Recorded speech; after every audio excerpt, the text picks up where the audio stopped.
tusikubali kutenganishwa na siasa, tujirushe kwa mashimo, miaka 5, miaka 10, tuishi tukiregret kama watu wa Mount Kenya.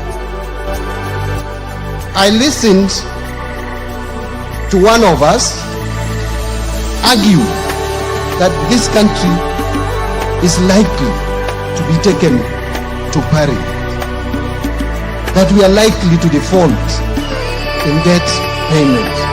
That is irresponsible statement. The Mbadi I know, you should have foreseen that. You are an expert. By the time you are giving that commitment, Honorable Mbadi, those are things that would have been on your fingertips.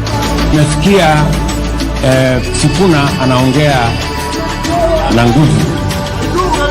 Wakati unaongea mambo yangu Sifuna, ujue mimi ndio mwanzilishi wa ODM. So naenda polepole kidogo. Mheshimiwa Rais, mimi ndio Sifuna. I think William Ruto is actually unfit for the position of President of the Republic of Kenya. Bring politics into the military. And for your information, hiyo Ruto must go, si kusema ati atolewe ofisi kinyume ya sheria. No. Watu is a clarion call in preparation for the general election. Ruto atatolewa kikatiba na uchaguzi wa 2027. Watu walikuwa wamezoea kutugawanya, sisi hatugawanyiki, sisi tutakaa wote pamoja na tupatiane heshima. Tuna kama jamii, sisi ni neighbors, tujue vile tunaweza kuishi wote pamoja.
Good day, ladies and gentlemen. Thank you so much for making time to join us. This is Sound Candid Talk, open forum political discussion show, the show that gives you an opportunity to air what you feel and think about the latest development on our political front.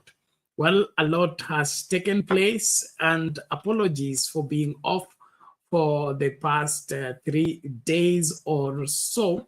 We've been having a challenge with our service providers for the internet, and of course you also aware that when Nairobi rains, it pours and affects majorly the power supply. But all in all, we are glad to be back and ready to dive deep again into our political field and bring you what we feel and think about what is cooking in our country as far as our politics are concerned, and the position we must take as Kenyans in ensuring that our country does not go to the dogs under our watch.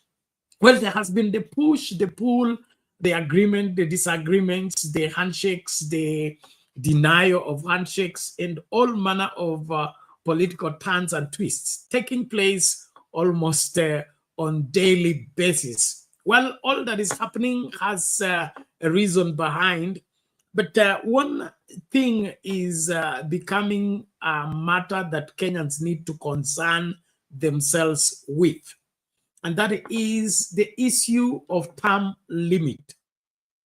If there is a thorny issue into our constitution, and the provisions of our constitution is on the matter of term limit. In the 2010 constitution, there is a term limit for the president and there is a term limit for the governor. But there's no term limit for the senators. There's no term limit for the members of parliament. There's no term limit for the, they are called what? MCS, members of county assembly. Now, all this is now igniting a debate.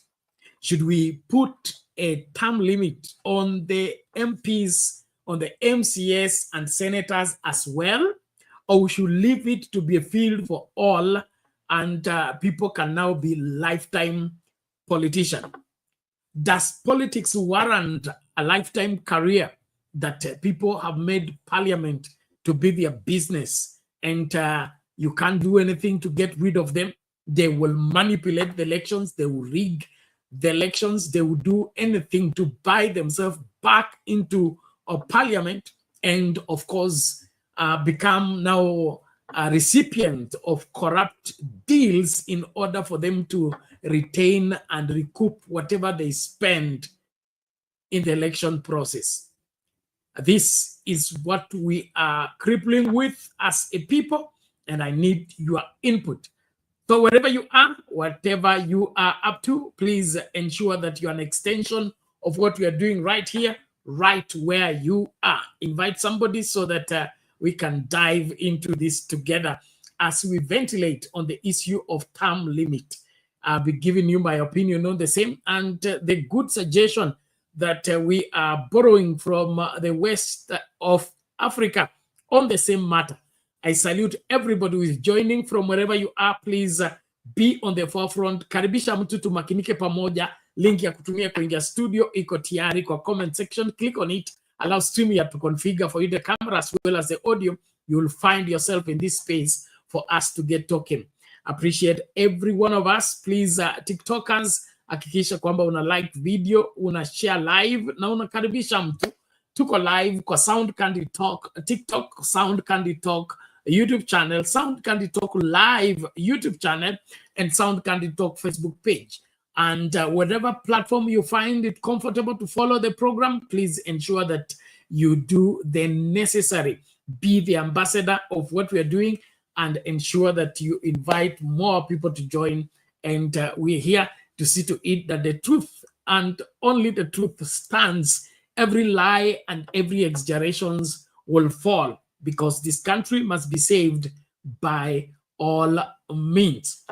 Well, the debate about term limit was brought about by, I think, Fafi, Member of Parliament, Mr. Ayubu, or Mheshimiwa Ayubu, and then was picked up again by Cherargei, the Nandi senator. And of course, that matter is still cooking. And there are some also posts that are going around on social media that those things seem to have been gazetted and they need to be sneaked into the NADCO report in Parliament. And so this is something that we can't just brush off. And as right-thinking Kenyans, we need to rally our voices together, rally our efforts together, and ensure that the direction the country is taking is the right direction, and the position we are taking is the right position as our governance is concerned. But today we are asking you, should the members of Parliament, members of County Assembly, and members of the Senate we impose a term limit on them, or we leave them to serve forever? Let me know from wherever you are, whatever you're up to. Thank you so much. Karibisha mtu tumakinike pamoja tunapoanza na hiyo story ya Cherargei, alafu tutaleta ile itapasua mbarika. Lakini kwa mengi, 13 people viewing. Please, can we get more people to view? Share the link widely, get more people to come through, and of course, participate fully into the show. I can see our PS is here. Tunim Hamud, thank you so much for showing up. Esther Stoll, as usual, number one, karibu kwa show. Asante sana. Naomba tafadhali tumakinike kukaribishana na hakikisha kulike video, kuparticipate kwa poll question whether we should impose term limit or not. Your yes or no answer is required on the YouTube channel. And if you're following us on TikTok, the link is right in the bio. You click on the link, it will take you to the YouTube channel where you'll be able to cast your vote. Or you can just cast your vote in your comment there. Should we or should we not impose a term limit on the a term limit on the senators, on the MPs, and on the MCS, or we should leave them to serve forever? I need to hear your opinion. I need to know where you stand, because one of the things that makes our country keep repeating the mistakes and remain mark timing when other nations are moving, I believe, is this recycling of members of parliament and recycling of so-called senators and the people that are supposed to serve in public service. I don't think electoral seats are supposed to be permanent. I don't think electoral positions are supposed to be forever. But I need to know your opinion, and you give us your advantages and disadvantages of us retaining members of parliament and, of course, senators and MCAs for a lifetime. Or we should give them 10 years. After that, mtu atafute job ingine. Na kama unaona kama hakuna job security katika siasa, basi uendelea na karia yako. Kama wewe ni daktari, endelea na kututibu. Kama wewe ni nurse, endelea na nursing.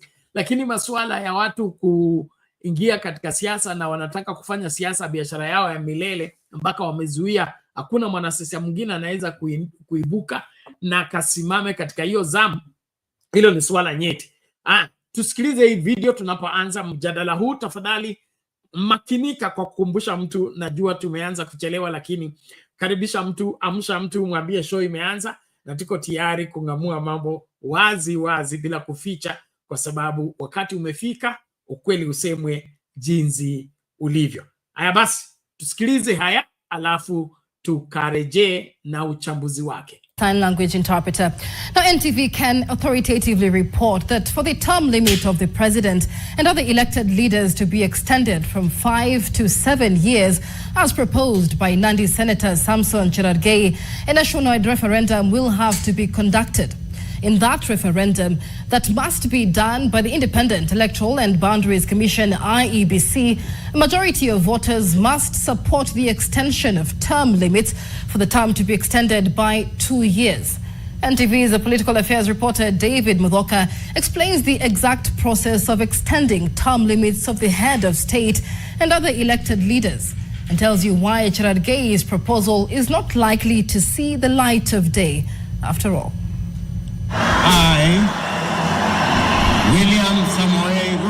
The debate on whether to extend the term limits of the president and other elected leaders or not has featured regularly since President William Ruto took office in September 2022. It began with Fafi Member of Parliament Salah Yakub, who in late 2022 revealed plans to table a bill in Parliament that sought to remove the current 2-term presidential limit and replace it with an age limit of 75 years.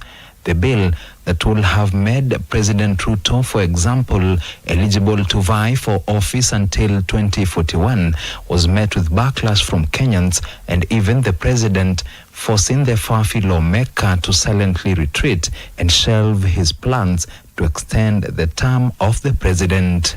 We will oppose any move to change the constitution. I will be at the front to say no to any change of the constitution, to change term limit, to change things that benefit individuals. Here, that is unnecessary. That is uncalled for.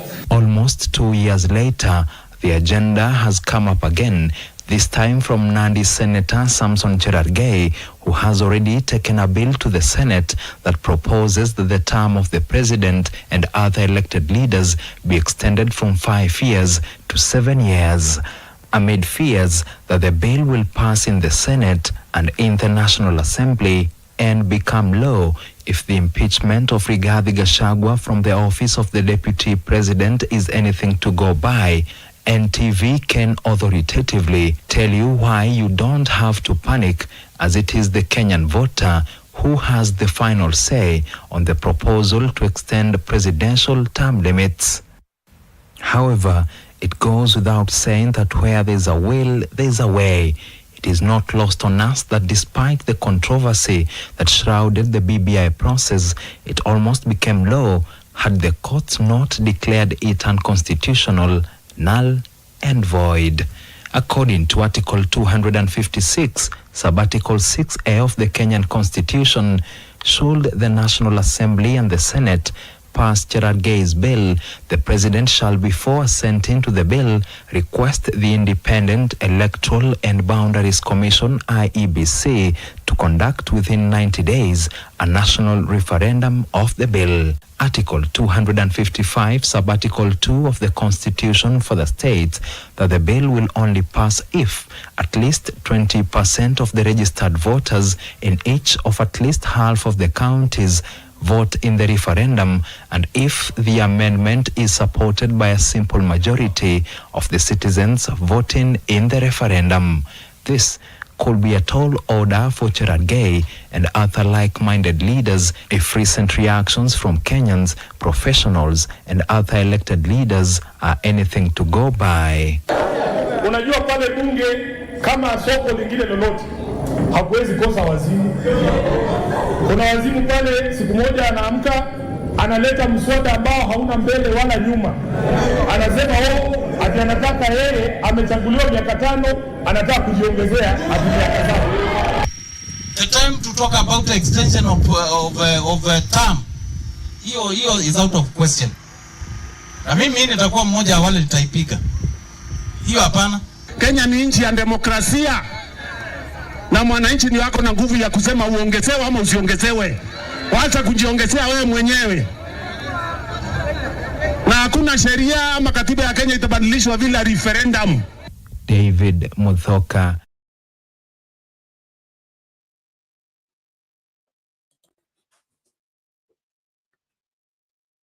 Mambo ni kama hayo, wa Kenya na viongozi wa siasa wakichangia huo mswada ama mjadala wa kuongeza siku ama muhula wa urais. Na leo hii ningependa tutazungumzia haswa kwa sababu la urais na ugavana, hiyo liko na term limit constitutionally. Lile liko wazi ni ile ya useneta na ubunge na MCA ama county assembly members or member of county assembly. Now, this is a thorny issue that I think we need to dive into and begin to ventilate on the same. And this is majorly one informed by this proposal by this one member of parliament in Guinea-Bissau, who has tabled a motion in Guinea calling for the imposition of term limit to the members of parliament. And he has his reasons. And those are some of the reasons that I believe we need to look into as Kenyans also and borrow one or two things. Then from there, of course, we will begin to look at the advantages and the disadvantages of this particular reality. But I want us to listen to this video and follow closely. And please, if you're coming to the studio, the link is already in the comment section. Please make use of it. Karibu tukazungumze, usingoje dakika ya mwisho ndio unasukuma kuingia studio, utachelewa. Wanasema chelewa utakuta mwana sio wako. Kwa hivyo jitahidi kuwahi mapema ili tukazungumze masuala haya kwa wazi na tuelimishe Wakenya. Na ili ni swala nyeti. Wewe unataka mbunge wako awe mbunge milele? Na kama unataka awe mbunge milele, okay, kwa nini? mbunge wako anahitaji miaka mingapi ama mihula mingapi ndio alete tofauti katika hiyo eneo bunge lenu? Does he need a lifetime? Does he need 2 terms? Does he need 3 terms? What is your proposal? Should you retain your member of parliament forever, or you should serve for 2 terms and leave room for another person to come in and we see the difference? Let me know what you think about this as we listen out to this a special member from Guinea who suggests that the forever term limit is part of the problem in enhancing this continent and securing its progress. We are underperforming because we are underutilizing the young people that we are training in schools, and of course keep them on hold until they are tired, and then we let them get involved into politics. Well, karibu kwa show kila mmoja. Makinika, tafadhali usiwatch show peke yako. Hakikisha wewe uko mstari wa mbele kukaribisha mwingine. Let's watch the video please and follow closely. And I need the opinion. Watu wa TikTok, toa maoni yako. Mbunge akae milele ama mbunge atimuliwe baada ya mihula miwili ama muhula mmoja? Wewe unaonaje mambo haya? To our honorable members of parliament and the people of Papua New Guinea, today I stand before you with a bold but necessary proposal to amend our constitution to impose a 2-term limit on members of parliament. This is not just about changing rules, it is about breaking the cycle of recycled leadership, ending electoral manipulation, and creating space for the young, energetic leaders our nation desperately needs. For too long, we have seen the same faces dominate this chamber, election after election. While experience is valuable, when leaders stay in power for decades, it breeds corruption, complacency, and a culture of entitlement. Worse, some cling to power not through merit, but through rigged elections, voter intimidation, and misuse of public funds. Our people, especially the youth who make up 60% of our population, are demanding change. They see a system where the same leaders rotate ministries, manipulate elections, and block fresh ideas. How can we move forward if we keep recycling the same problems? The solution: term limits for renewal and accountability. I propose amending Section 50 of the Constitution to disqualify any candidate who has served 2 full terms, 10 years in Parliament. Section 103 to enforce this rule in the electoral process. The unpack to strengthen penalties for leaders who abuse power to extend their rule. Term limits will break corruption cycles. No more lifetime MPs treating politics like a personal business. Encourage new leaders. Give young, educated Papua New Guineans a fair chance to serve. Restore public trust. Show voters that Parliament is not a private club for the elite. Some will argue, but what about good leaders who deserve more time? Answer: if a leader is truly great, 2 terms, 10 years, is enough to leave a legacy. After that, they can mentor others instead of clinging to power. Others may say, this is undemocratic. Answer: democracy is not just about elections. It's about fair competition. Term limits ensure no one monopolizes power indefinitely. We cannot keep doing the same thing and expect change. Our people are watching. They are tired of empty promises and rigged games. Let us pass this amendment to end the era of recycled leaders. Stop election fraud and dynastic politics. Give PNG's youth the future they deserve. To our politicians, leaders, and citizens of Papua New Guinea, the time for reform is now. I urge my fellow citizens and leaders to put the country before self-interest and support this amendment. Let us build a Papua New Guinea where leadership is earned, not inherited, bought, or stolen. Thank you. God bless Papua New Guinea. Proposed by Zawinkyo Naboge.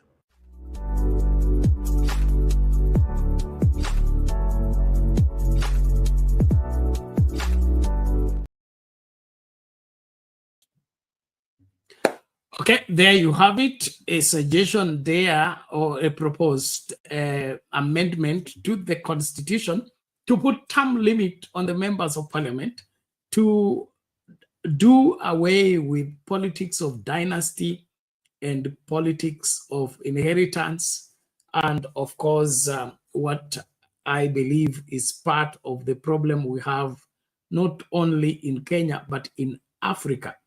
One of the things that are making this continent lag behind is this recycling of people who become entrenched into their way of operations that leaves no room for any other thing to take place because they have overstayed into the place of leadership.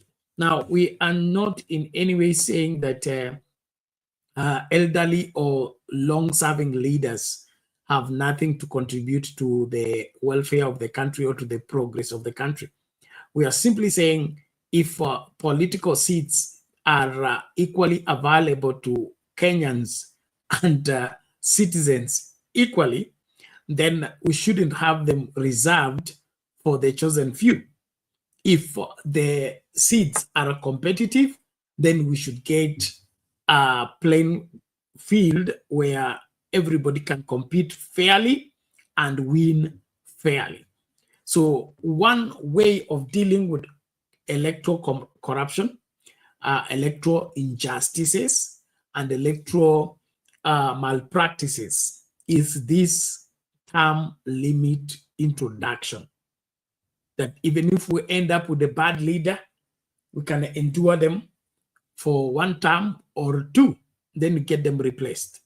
But if we have them for a lifetime, that means if they find their way into the seat, then that is it. It will take an act of God to get rid of them. What is your take? Let me hear you and your opinion on this matter. Na kukaribisha mahala pote ulipo, makinika tafadhali. Ningependa kujua haswa unaonaje mambo haya. Toa maoni yako. Hapa TikTok sioni comments. Ebu andika comment yako hapo, nitasoma na kila mtu ataisikia. Alafu wale mko YouTube, comments sioni. Tafadhali makinika kwa kuleta comments zako na tuelewane katika mambo haya.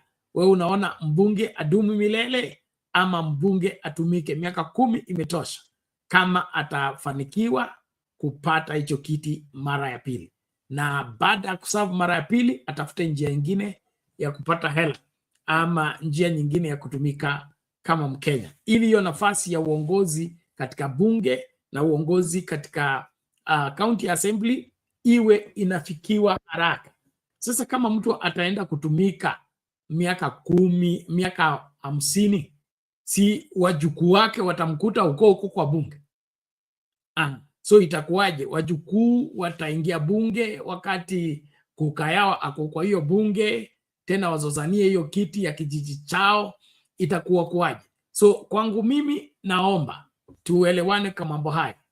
Bunge na wabunge wakae milele ama tuwatimue baada ya mihula miwili. Ukiserve mara 2 katika bunge, utafute nafasi nyingine ama ugombee nafasi nyingine. Unaweza kugombea senator ama kugombea ubunge, ugavana na UMCA, lakini wewe kuwa mbunge milele, petition itolewe mapema. Haya, naambie, naona Undumani anajaribu kuingia. Tafadhali jitahidi uwai, usitupwe nje. Karibu. Lakini nashukuru kwa kila moja. Link wacha nishare tena kwa wale ambao bado wanaitafuta, na kuomba tafadhali makinika kushare link, get more people to join. Let's discuss this. Should a member of parliament serve for life, or there should be an introduction of that term limit? I also want to remind us that what you're talking about is not anything new. It has been in the discussions of Kenyans for a while now. And so I want to just report that I think as back as 2024, we had petitions to the same effect on the issue of term limit. And so I want us to look at this as not as peculiar and as surprising, because it is been part of our debate, and we need to look at it, face it and handle it, because what's going on with our continent is not impressing. What's going on with our continent is not helping. And probably it's because we are allowing people to stay too long in leadership or in holding positions until they now build an empire on that particular position. What was meant for all now becomes a reserve of an individual or a reserve of a certain family. And in the process, the country gets held hostage because certain people have to be the members of parliament. Certain people have to be the members of the county assembly and, of course, the Senate. And so I want us to ventilate on this matter. Should we have lifetime political service, or we should impose a term limit on all elected positions? That forms part of our poll question. We need your response. What's going on? Lala comes in, drops out. Undumani comes in, drops out. Ni kipi kinachowafukuza? Tafadhali rejeeni tukazungumze masuala haya kwa wazi. Naamini kwamba kuna mengi tu ambayo tutasema ambayo itakuwa muhimu, na kwangu mimi nataka wabunge wasidumu milele. Huo msimamo wangu. Nataka seneta wasidumu milele. Nataka kila mtu ambaye ako na nafasi katika serikali asitumike kwa serikali milele. Hii masuala ya milele ndio inasababisha haya mambo yote. Inatengeneza mpaka IBC yesifanya kazi yake. The Electoral Commission has to get certain people to win elections every time, come rain, come sunshine. Why? We bribe returning officers. We collude with the chairman of IBC to declare the wrong person a winner. And all this is because certain people have to win. Why do we make wherever public service or political offices a do or die issue? Now, when we introduce term limit, watu watakaa square. Unajua kwamba baada ya miaka 10 kama utafanikiwa, unakwenda nyumbani, na unakwenda nyumbani kabisa kabisa. Uanze kuuza kuni kama yule former deputy governor wa Mbale. Not Mbale, ni Vihiga County. Pole. Undumani, hali vipi? Salama Bernard, unanipata? Kabisa, umefika. Karibu karibu. Siku nyingi. Salama Bernard, tuko. Asante. Mimi nasema Bernard namna hii. Hii viongozi, hiyo ni kicheko wanacheka wa Kenya. Kwanza hii 5 tumewapatia. Hakuna ile kitu wamefanya. Biblia inasema ya kwamba kama huwezi kushukuru kwa ile kidogo ile iko, utashukuruje kwa mingi Bernard? Kama huwezi kushukuru kwa miaka 5, utashukuru namna gani kwa ile 7 au 10 Bernard? Tayari katiba inasema ya kwamba miaka 5, fanya miaka 5 uende nyumbani. Kama Wakenya watakubali uendelee, utaendelea. Lakini kwa hii miaka wamekaa Bernard, hakuna kitu wamefanya. Hakuna. Hatukuwatuma kwenda kujenga kanisa, hatukuwatuma kwenda kufanya michango. Yani imekuwa tu michango kama inaenda kununua burukenge kwa sokoni Bernard. Hii michango ine tunaona wakina Gasudu wanabeba vikapu ya pesa, vikapu wanachanga. Yani hii pesa hii imekosa kazi ya kufanya Bernard. Sasa tuwapatie tena miaka ngapi hiyo ingine inakuja Bernard? Ni ngumu sana. Hii miaka 5 imewatosha wakwende nyumbani, kwa sababu hatujaona kazi ile wamefanya. Hii ni wanacheka wa Kenya. Wakinanga Cheregei wafanye namna gani? Wasahau hiyo kabisa. Hii wasahau vile walisahau matiti ya mama yake. Vile alisahau matiti ya mama yake. Asahau hiyo miaka 7. Hati miaka 7 au miaka 10 Bernard. Sisi wa Kenya tumeumia ya kutosha. Watoto ndio waendi shule, hakuna pesa kwa shule kule. Walimu ndio wanatakana waongezwe mshahara, ndio madaktari, ndio hiyo maneno ya SHA, sijui SHA what Bernard. Hiyo miaka kwanza tunaona hii miaka 10, miaka 5. Miaka 5 ni mingi Bernard. Tunaona kwa hii shida ina Wakenya wako, miaka 5 hii ni mingi. Tunaomba Mungu usiku na mchana atufanyie miaka iche ya haraka, tupeleke watu nyumbani. Wakinanga hii tabia kinanga Cherengei, wanafikiria hao ndio alfa na omega, hao ndio wa kwanza na mwisho. Mbona Uhuru hakujiongezea miaka? Wafanye ile miaka ile Uhuru alifanya, kama ni miaka 5 akwende nyumbani. Ile miaka ya Kibaki alifanya, aende nyumbani. Lakini kwa hiyo miaka ya Kibaki alifanya kitu. Uhuru Kenyatta at least alifanya kwa kitu kidogo, lakini hii serikali hii hakuna. Hii serikali hii hakuna. Ni serikali ya kujipiga kifua, ni serikali ya kujigamba na kutembea na pesa ya Wakenya. Huku na kule wanatembea na pesa ya Wakenya. Kwa magunia, kwa mavikapu, mulete kikapu. Hii pesa hii wanatoa wapi Bernard?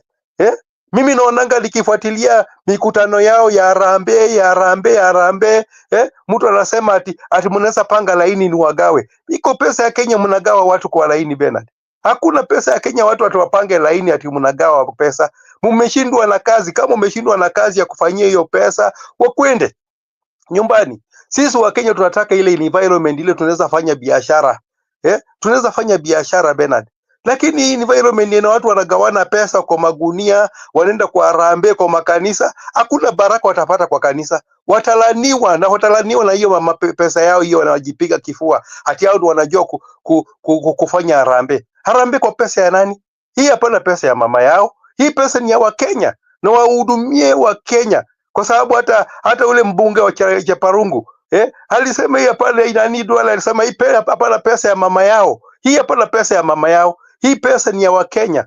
Na hii pesa ya Wakenya nataka ifanye maendeleo. Lakini si ile pesa ya kujigamba nayo atuenda kwa bunge atukupitisha au kwa senate kupitisha miaka 7. Miaka 7 gani? Miaka 7 hiyo Bernard hakuna. Hiyo miaka 7 hakuna. Hawa wafanye hii miaka 5 wakwende nyumbani. Kwa sababu miaka 5 tunakunywa maji tukiomba Mungu atusaidie miaka ikwisha haraka, ili tuwafanye namna gani wakwende nyumbani. Kwa sababu hakuna kitu ya maana wanafanya. Jinsi hawana kazi, vijana hawana kazi.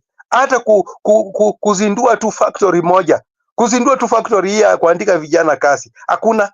Wanachukua vijana ati wanapeleka ati Qatar, wanapeleka wapi? Hiyo ni slaves. Hiyo wanapeleka watoto wetu kukua slaves huko. Ndani watu wamesoma. Hata kutengeneza tu bakery factory ya kutengeneza mkate tu, ya kufinya tu mikate Bernard.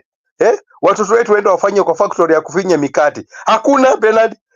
Factory hata ya kutengeneza sigara hakuna Bernard. Factory ya kupika mikate hakuna, hata hii ya chapati Bernard. Wamimba ya chapati hata sijaona mashidi, hata factory ya kutengeneza chapati sijaona wameandika wangapi Bernard. Mimi nasikiaga tu Qatar tu watu wanaenda Qatar tu. Lakini factory hii ya kutengeneza chapati peke yake imewashinda Bernard. Sasa hii watu wako na akili gani? Walichukua ile serikali yenye uwezo kulinda hii serikali Bernard. Hawa kwa hii miaka wako nayo, wakwende nyumbani. Wasituringie, wasituletee Bernard. Sisi tumeteseka ya kutosha, na wengine wanatembea na pesa kwa magunia, wanatembea na pesa harambee kwa viondo anafanya harambee ati wanajenga kanisa. Nani alichagua rais ya kwenda kujenga kanisa? Sisi tunataka rais ajenge factory, watoto wetu waandikwe. Hii kanisa ati mnajenga kanisa, wanafanya ati watajenga kanisa. Hii iko kwa agenda yao ya kujenga, wakati walikuwa naomba wa Kenya kura. Wakati walikuwa nasema bottom up, watatoa wa Kenya chini kupeleka juu. Sisi hatutaki mambo ya kusema tunatengeneza makanisa wawache sisi wenyewe tutengeneze. Hatujawaambia kwamba tumekosa hii miaka yote kutengeneza kanisa au kujenga kanisa Bernard. Sisi tutaendelea kujenga makanisa, si serikali. Serikali itoe huduma kwa wananchi, hapana kutengeneza kanisa. Hata wengine wataenda mbinguni Bernard. Hao watu Bernard, kwa sababu Biblia inasema si wote wamuitaye Bwana wataona ufalme wa mbinguni. Si wote ambao wanajenga makanisa wataona ufalme wa mbinguni Bernard. Si wote ambao wanabeba pesa wakipeleka kanisani kufanya harambee wataona ufalme wa mbinguni. Hakuna ufalme wa mbinguni. Ufalme wa mbinguni imelinganisha na shindani, kwa sababu Biblia inasema ngamia anaweza kupita kwa tundi ya shindani. Hakuna. Ni mkamilifu yule anaweza kupita kwa ile tundi ya shindani, na anyoroke kama uzi ipite katika hiyo tundi ya shindani. Lakini hao ni wakubwa sana kwa tundu. Matabia yao ni kubwa sana kwa Tundu, haiwezi kupita kwa Tundu ya shindani Bernard. So vitu ya kutupigia kifua hapa, wanajenga makanisa, wawache. Sisi wa Kenya tu kuwapeleka kujenga makanisa, hata hii miaka 7 wanataka kuendelea kujenga makanisa. Hiyo hakuna Bernard, hiyo ni X Bernard, hiyo ni X. Hatutawapeleka kujenga makanisa, hawana agenda ingine Bernard, wana agenda ingine. So wasahau, na watengeneze sisi tume ya uchaguzi mzuri, wawapeleke nyumbani na wasijibutu siku moja kuiba kura yetu. Kama Odinga atasimama yende ataenda Supreme Court, sisi hatutakuwa na Supreme Court hapo Bernard. Supreme Court tunafuata muisi mwenye ameiba kura yetu. Kama ako State House, huko State House ndo tunaenda kung'oa yeye huko Bernard. Vitu ya kusema ati Supreme Court wasahau. Hata hii tume, wakati wanatengeneza hii tume, waambiwa ya kwamba Supreme Court hakuna. Sisi tutahesabu hizo kura na tutaamua kama muisi yetu ako State House, tutaenda huko State House kung'oa hiyo muisi atoke Bernard. Kwa sababu hatutaendelea kuumia Bernard. Kwa hii miaka 5 hatutaendelea kuumia Bernard. Yeah? Wajue ya kwamba bado ghadhabu ya Mungu inakuja. Jenzi ingine inakuja. Na hiyo jenzi ingine itakuja kuwafyeka. Itakuja kusema hii jenzi ya kusema ya kwamba ati wanaanza kuvunja hii CS, wanaanza kuvunja serikali, wanachagua serikali nyingine. Hii itakuwa serikali ya kuchagua tena. Hii itakuwa ati serikali ati unafunja tu unaleta ODM. ODM hii hakuna Bernard. Hiyo ODM imekwisha kabisa. Mimi naona mwingine anasema ya kwamba hatumkisia hawezi kuwa president. Wanajuaje? Kama walishindwa wakati yao, wakae kando Bernard. Kama walishindwa wakae kando, waachie kabila zingine. Kama kabila zingine wanasema ni Matiangi. Kama ni Sifuna ni Sifuna. Kama ni natembea nitatembea. Lakini si watu wanataka kujiongezea miaka. Sifuna hajasema anaongeza miaka 5, sisi tutampigia kura Bernard. Na ni Matiangi hajasema ya kwamba anaongeza miaka 5, miaka 7, ni miaka 5. Wale watu miaka 7 yote wakwende nyumbani, wause kuni. Na kama wanauza wauze Murisik, kama akianguka aende ause Murisik. Kama ni hapo Western akianguka, wabunge wale wataanguka waende kuuza kuni Bernard. Waende wause kuni Bernard. Kama ni wale wataanguka, kama ni Wanandi waende wause Murisik. Waende wause Masiwa Bernard. Na kama ni wengine kama ni kabila ingine waende wause viazi. Wakianguka waende kuuza viazi Bernard. Tunataka serikali, ile serikali itaongozwa kwa msingi ya heshima. Kwa sababu serikali wanasema tu walichaguliwa na Mungu. Walichaguliwa na Mungu namna gani? Ati serikali ichaguliwa na Mungu. Sisi ndio tulichagua serikali. Na wakaiba ile serikali tulikuwa tunataka kuichagua. Wakapitia kwa mlango ya nyuma. Sasa wakati wamepitia kwa mlango ya nyuma, imewashinda Bernard. Wanataka kuongeza miaka 7. Miaka 7 hakuna kitu wamefanya Bernard. Hakuna. Mimi nawacheka tu kwa sababu hawajui kuendesha serikali. Wachukue serikali waendeshwe na mtu ya class 7, class 8. Lakini hao wasomi wameshindwa. Wasomi wameshindwa kuendesha serikali. Ni Kiingereza tu mingi kwa mdomo, lakini wasomi umewashinda. Afadhali mtu ya class 7, class 8 warudishe sheria, hata council mtu ya class 2 anaweza simama. Hata council mtu ya class 8 anasimama, au president. Waone vile kama watachaguliwa Bernard. Walienda kule kwa bunge kurekebisha tu sheria ile Bernard, au waingie kama madaraka. Lakini tukipata wajinga watawale hii Kenya itanyoroka, kwa sababu Biblia inasema hata wakiwa wajinga hawatapotea. Hata wakiwa wajinga hawatapotea Bernard njia. Hata wakiwa wajinga hawawezi kupotea barabara. So hiyo sheria tunataka wairudishe. Hata mtu ya class 4 anaweza simama uchaguzi. Waone vile tutawapeleka nyumbani. Mtu ya class 4 aende aingie katika hiyo serikali na atawale. Na wao wasomi wakae kando. Wale wako na kizungu mingi kwa doctor, PhD wakae kando, waone mtu ya class 4, class 5, class 6 akiongoza hii serikali. Na serikali itaenda mbele. Asante Bernard. Sawa, asante Utumani, tunashukuru utangulizi moto kweli. Na shukuru kila mmoja tunapoendelea na mchakato. Tafadhali karibisha mtu, piga kura yako kwa kusema kama mbunge wako audumu milele ama atimuliwe baada ya miaka 10 kama atapata nafasi ya muhula wa pili. Hilo ndio swala nyeti tunalozungumzia. Undumani, nakubaliana na wewe. Kama watu hawatekelezi wajibu wao, hakuna nafasi ya kuwapatia nafasi nyingine. Na wewe ukiwa mwaminifu kwa vichache, Biblia inasema utakuwa mwaminifu kwa mengi. Na ukiwa mkora kwa vichache, utakuwa mkora kwa mengi. Kwa hivyo kama serikali hii haijatekeleza wajibu wake kwa muhula huu, haina haja ya kuwatafutia muhula mwingine. You don't reward failure, you don't reward mediocrity, you reward excellence and you reward outstanding performance. So if you show me how outstanding and of course out of the norm as delivery for William Ruto and team, then ask me for the second term.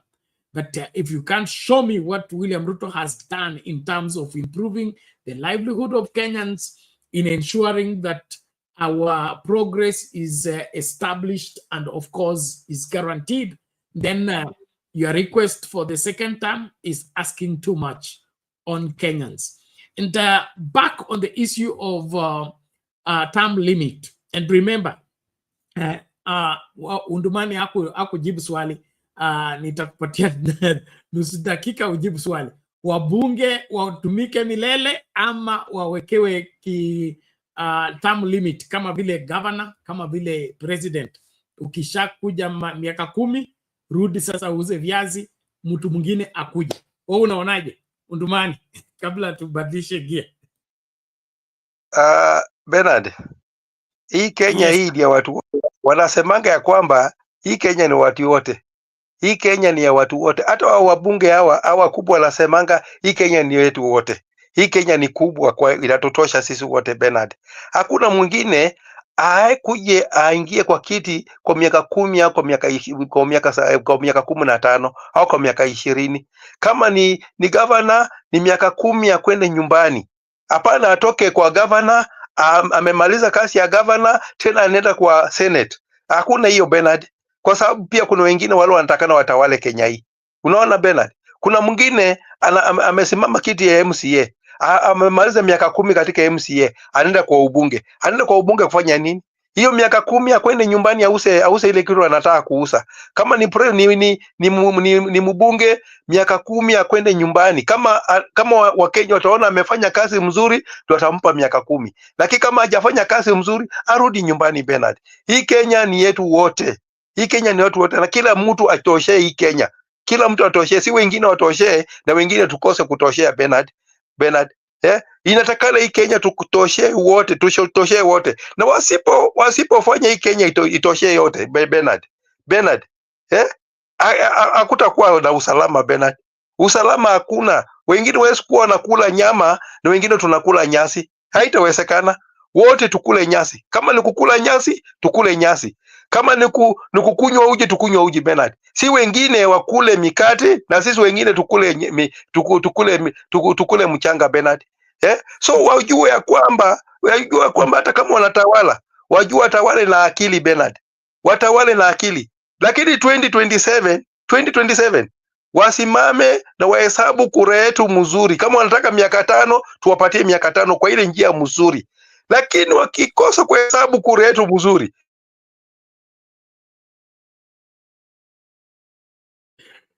Samahani Undumani, asante sana kwa Bernard, watakula Bernard nyama. Asante. Sawa. Kilia hapo tutarejea kwako hivi karibuni. Mabibi na mabwana, tunapoendelea na mchakato, tafadhali karibisha mtu, makinika kupiga kura yako, like video, subscribe kama huja subscribe. Hii inaitwa Sound Candid Talk. Tuko hapa kuweka mambo bayana kuhusu swala la kuongeza muhula. Je, wabunge wapewe kipimo cha muhula? MCAs wapewe kipimo cha muhula ama waachiliwe watumike mbele? Nimkaribishe Lala achangie, kuna itilafu ya mitambo labda kabla atupwe nje. Lala, how are you today? Asante Bernard.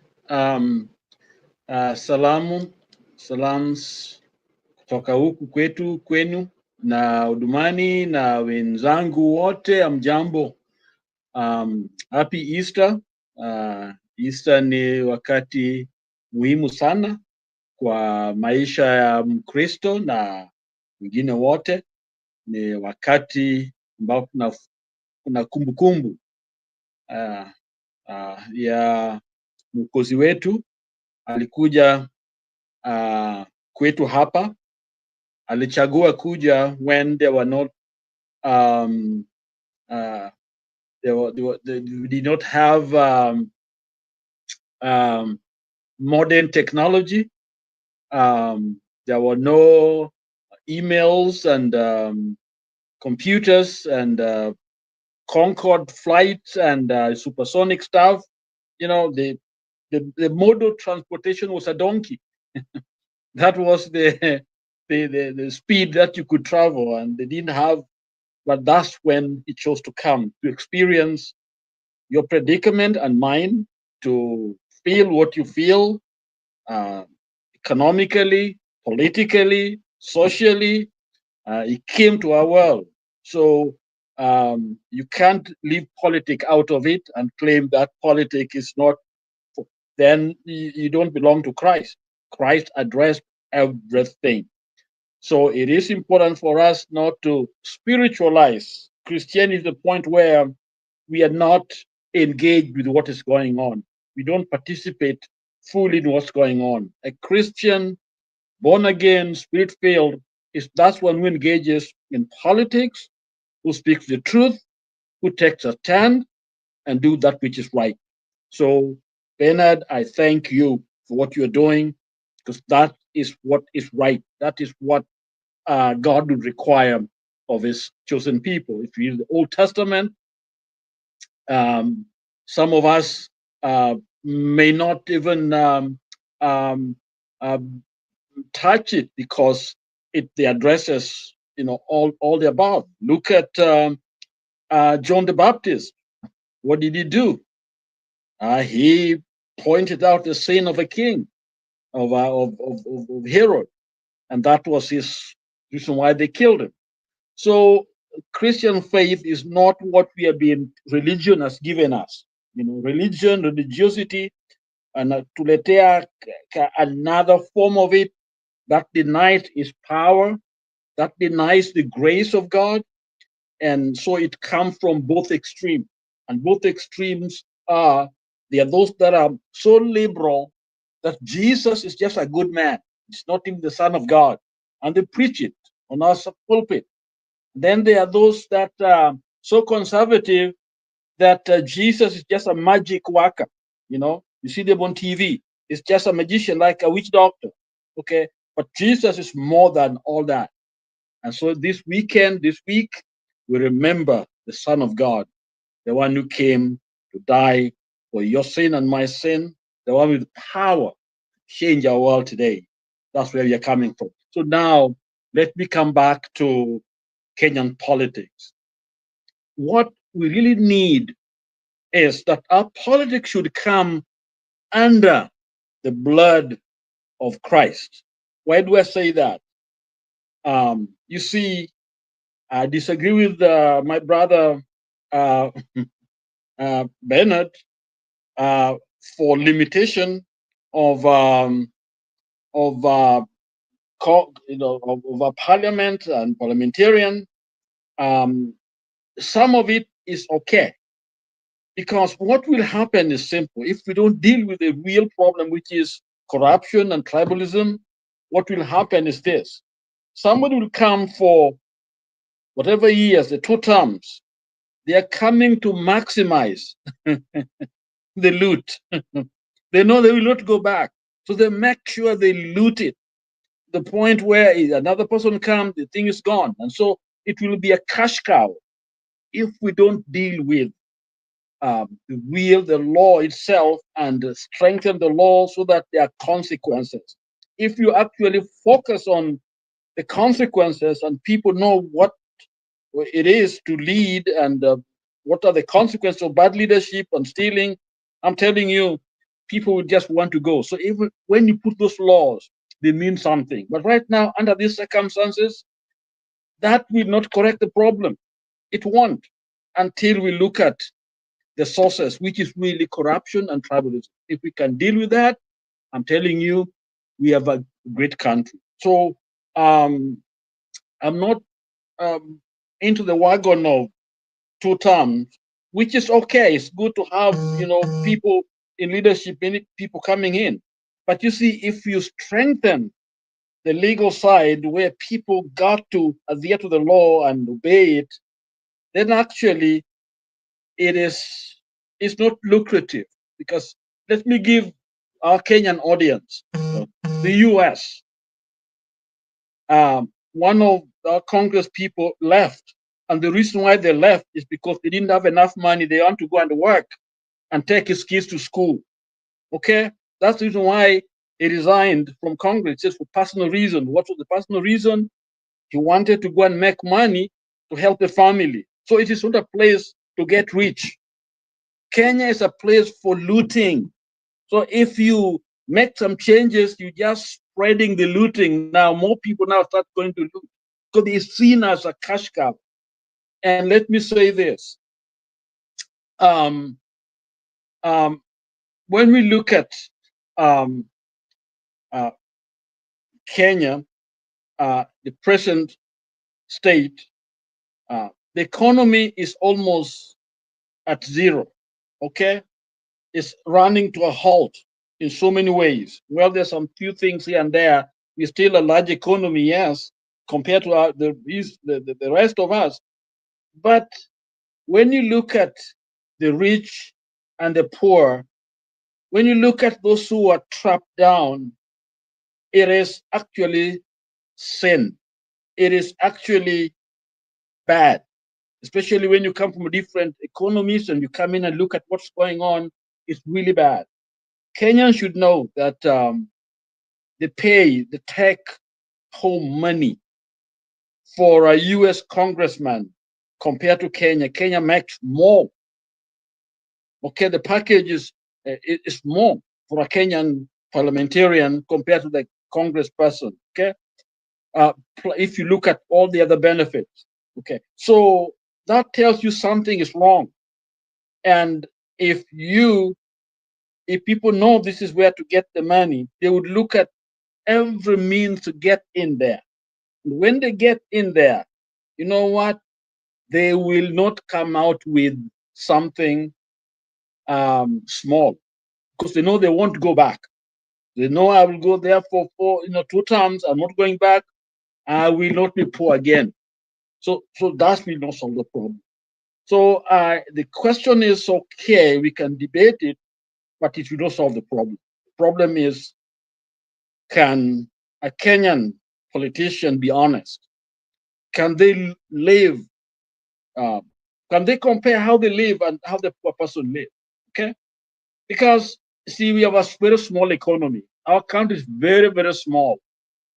How small is it? Is that the economy of a hospital, just a hospital. You can go internet and Google. There's a place called the Cleveland Clinic. It's one of the best hospitals. My wife actually works there. The economy, the budget of Cleveland Clinic is compared to the Kenyan budget. I come from a very small state of Ohio. Okay, state of Ohio is the economy. I think is bigger than even Britain. Okay, that means it's bigger than the southern, from Kenya, Uganda, Tanzania, South Africa, and put them all together. The economy is much bigger. And still, our congressperson or senators make less than all those people out there. So what we have done is we created a system that cannot actually get out of the trap, because it will be trapped in there. So most of the money borrowed, they go to that top cream that are producing nothing. All they do is to collect the money. Those gasaholics, those 8Vs, those helicopters and choppers, those run sadly on the taxpayers' money. It's not private sector. Those are basically your money that should be educating your child, taking care of the health of your mother, your brothers and sisters, creating safety, opening up market for products to sell locally, internationally. The money that should be going there is actually diverted for the lifestyle of these people. So in my mind, I think strengthening the law. Secondly, I know people excited about Matiang'i coming and all these things, okay, happening, and we need a new person, Actually, while Matiang'i is a good man, and there are many good people, but under this system we have right now, one man will not make a big difference. It will make a good difference, yes, but the difference has to come from us. We got to educate ourselves. For some reason, we are dull. We don't want to see what we can do as Kenyans. If we choose today as Kenyans to change our destiny, then it can change, because nothing will come magically, okay? For me, I've always believed that letting Ruto stay up to the next election was a big mistake. But maybe we have to stay because we are not even ready, we are not organized. But if we are much organized, then we can say as Wananchi, we the people, that this is what we are looking for. These are the things what we wanted. This is what we chose, okay? Because if we chose something else as Wananchi, we can go and demand this is what we chose. And we can take you back to the election, okay? We can count the vote and give the leader one we chose their own. In other words, the voice of the people is what should be ruling. But right now, it's not. So to me, there are fundamental questions there that we as Kenyans must wrestle with, or else we make noise and bring somebody in there, but we don't give him the tools to win the battle. Okay? So we as Kenyans must wake up, begin to make changes in our own backyard. Don't give bribe. Okay? Demand truth and justice to be done, even if they're asking for money. In fact, I just got a call from someone.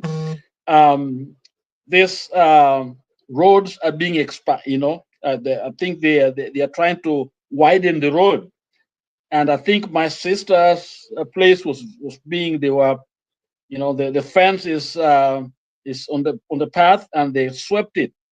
And then they were asking me. Somebody was asking if we need to go pay, whatever to divert. I said no. Let them do it. Let them wafagie zote.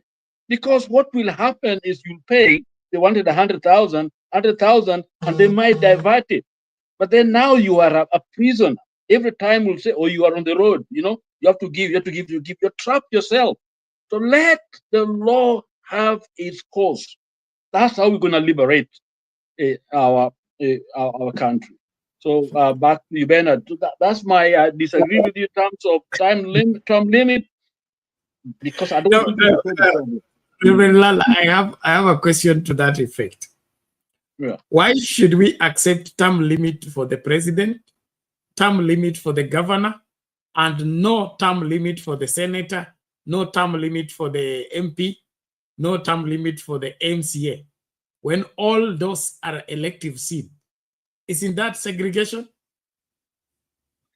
In a sense, it is a segregation. But you see, since we copied from the US, let me give you an example of the US. The US election time, there's no time where we have all the offices open like we have in Kenya. Okay? And the reason that the government has to be continuity of the government. You don't want a situation where new people come in. Like now we are mad, we're angry. Then you sweep everybody else, bring illiterate people there. Because they are bad guys, were good educated people, the PhDs already messed us up. Now you bring an educated guy. You're just going down. Okay? So the wisdom that they had is that the senator has 6 years term limit. Okay, I mean they can stay longer as long as they are there. But congressman has got 2 years, and again, when one senator is going for an election, the other one is not, so that the services continues, and that was the reason behind it. The other thing is, when we talk about a president, that office is very weighty. Okay, if you let somebody stay there forever, it's supposed to be setting the tone for everybody. Otherwise, people like congressmen and others, they are makers of the law. So in a sense, they are critical, but their role is not as unique as a governor or somebody like a president. So those are the ones that I think should face term limit. In the U.S., the other people who don't have any term limit are the Supreme Court justices, because they have that weighty office also. They're making sure that the country is going the right direction. And that's why there's a lot of campaign, because judicial philosophy is one of those things that people fight over. But in terms of character, they have to be above board. Okay. The only thing is philosophy. Somebody may be a Christian or a conservative, another one may be this and that. So they argue about them. But in terms of character, you got to be somebody who has succeeded in order to they look at your education from birth. They look at your college life, whether you are a party person, not really listening. They look at your college life. They look at your law practice, how you practice. All those are scrutinized.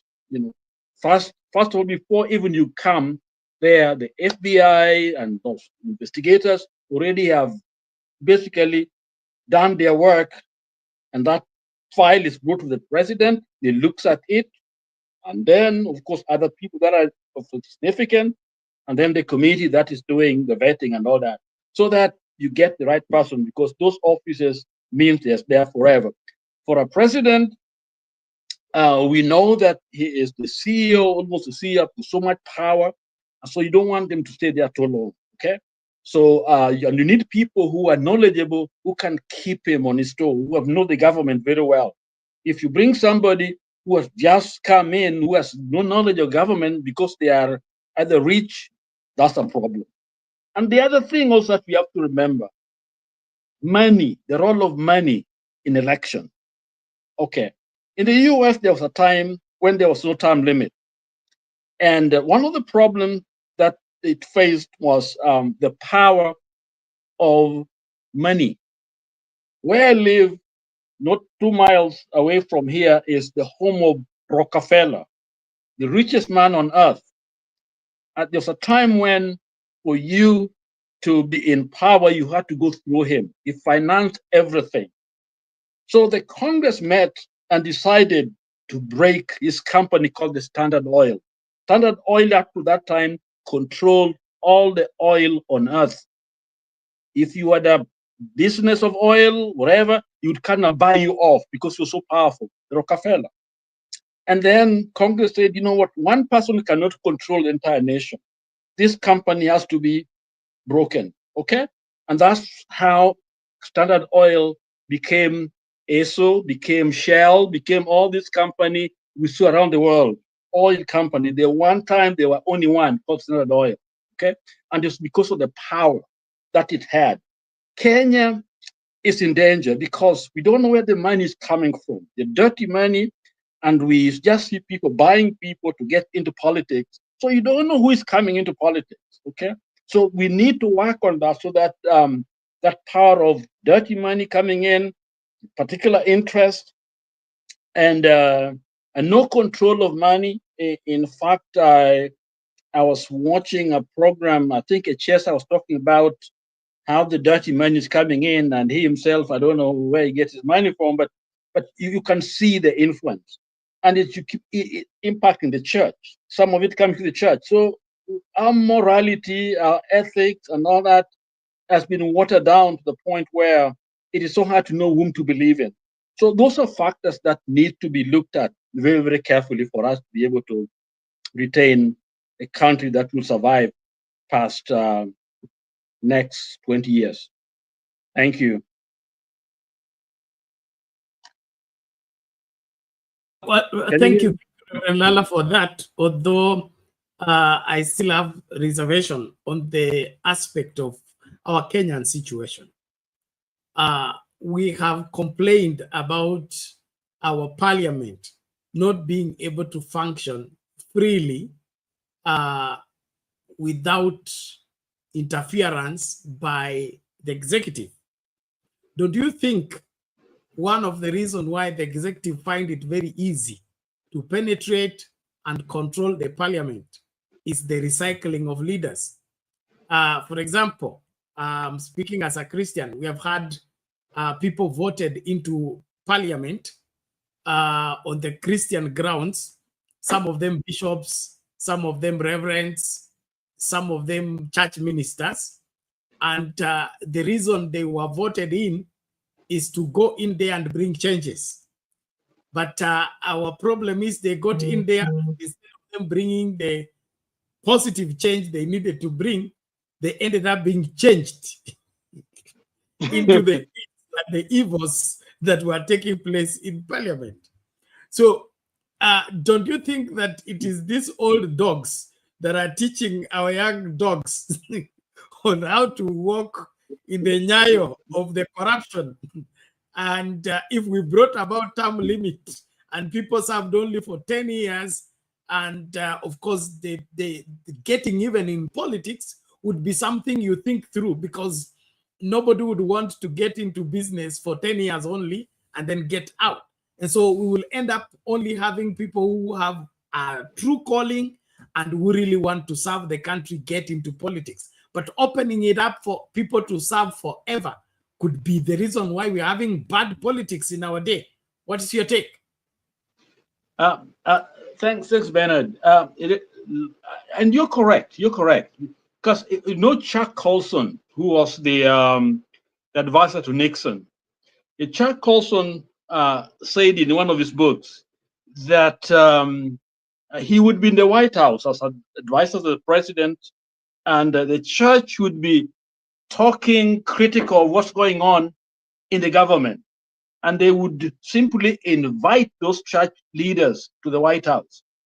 And then Chuck Colson says that when they come in, we show them the power. We treat them like nobody has ever treated them before we talk to them. By the time we bring to the table, all their messages are gone. In other words, using power and influence on the leadership. And so that's a danger, especially in the democratic system. That's a big, big danger. But money comes from different sources.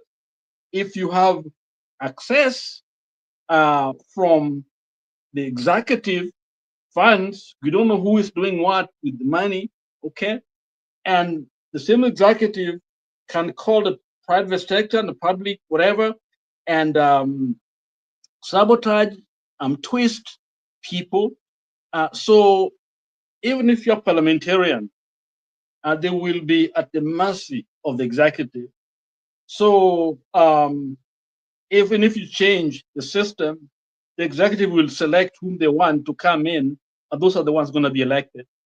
And the reason is simple. The system is not functioning well enough to bring in check and balance so that there are consequences. But see, the absence of the consequence actually strengthens the executive. So they call the shots. So these guys are here, they're just making noise. What can they do when you think about it? You know, what do they do? You look at the way they are behaving. So I think if we focus on the rule of law and then that's a secondary change. But the first one is let there be consequences. For example, right now, I'm still focused on the last election. We know that election was bungled and stolen. And I'm telling you, it can't happen in the US. It won't. People will riot and rebel and all that, rebel. You have to, it can't, it won't. They won't allow it. But in Kenya, we allow it. Let's wait for the next election. 2027, things will be different. No, they won't be different. They will not be different unless we corrected some of these things very much now. So I think putting pressure on the system, whether the government and those who are in there, plus Baba and the rest of it, so that they can be able to make fundamental changes now to strengthen the law so that when we reach 2027, we have a system. But if we move on the way we are, actually, those what we're talking about will not even make sense. You're going to change them, the same group. You see them coming back, and they'll be selected by Ruto. Yeah. Let me relay this. Yes.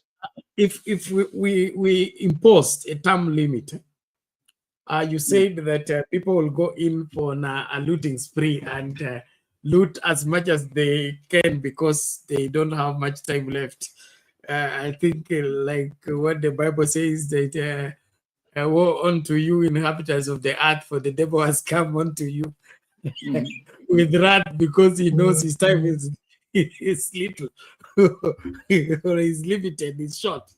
But I want to give you an example of Kakamega. Okay, Kakamega County did very well under Oparanya. Okay, and I am sure if Oparanya ran for the third term, he would have won. But the constitution could not allow him to run for the third term. So it doesn't matter how good the person is or how bad the person is, if there is a constitutional requirement that he leaves office, and he leaves office, then to me, that works either as an advantage or disadvantage. One of the reasons why even our elections is high stake, that people are willing to kill, are willing to steal, are willing to manipulate the system, is this aspect of people having to win an election and their life depending on their winning an election.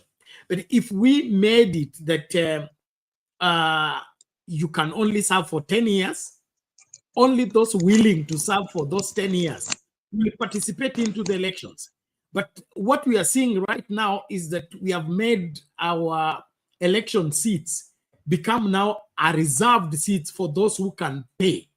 You see, those who have the money, those who have money to throw around during the campaign. And in the process, we are denying people who are genuinely willing to serve the country, willing to defend the country, willing to lay down their life for the country, not to find space into that rightful place, simply because these thieves and these looters and these moneyed people have bought that place already. Okay, it's like they have bought the parliament, they have bought the Senate, they have bought the county assembly, and the people without money or perceived not to have money cannot gain access. And you talked about dirty money. So if you don't want to play dirty, you can't get into parliament. Not because you can't perform while in parliament, not because you can't, deliver while in parliament, but simply because they have dirtified the place to make sure that only the dirty people get there and the clean people are locked out. And these dirty people are the ones giving us these dirty policies and bad leadership and causing everybody to suffer. So if we imposed a term limit on the members of parliament and say not all of them are going to serve at the same time in terms of there are those running for the first time and those running the second time. So we cannot say that we have stopped here and everybody's starting afresh, or you are not allowed to run. You're not allowed to run if you have run again. What we are simply saying is that we impose a term limit and then start to count from there, whereby we cannot have you be in parliament like our exemplary lady. Millie Odhiambo has been in parliament. I think this is her fourth or fifth term. Okay. We have who else? There are people who have been in parliament for as long as we've been in existence. Now, in that aspect, these people learn all the connections.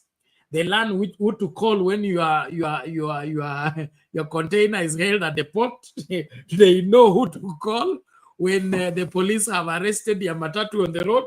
They know who to call. So corruption thrives when people stay longer than usual, other than when they are new. I need your input. I agree with you that ideally that's the way it's supposed to be. But you see, the best way is really to clear the clog first. Clear that area. Ni kama tu watu wanajaribu kuingia matatu and the police wanakuja, you clear that stage so that people are not actually kuingia huku. Because you see, Kenyans are very interesting, and I think all people everywhere. If they know they cannot run, they recruit the same. They will, as long as the area, where the operating is still toxic, they will make sure that the like mind stays, because they know I'm not going back. Therefore, just like we see the recruiting their children to take over, and there's nothing you can do, because they direct those forces towards the people they've selected to keep their interest. Okay, just the same way business people do. So that's why I'm saying the focus really has to be, what is it what are the triggers? What is it that make people want to do what they're doing? And if we can go down there and shift things there, then even if they stay longer, they stay because they're a good coach, it's a good teacher, it's a good manager, it's good this. If you want them to stay a little, maybe 2 times or more than 2 times, whatever the case may be.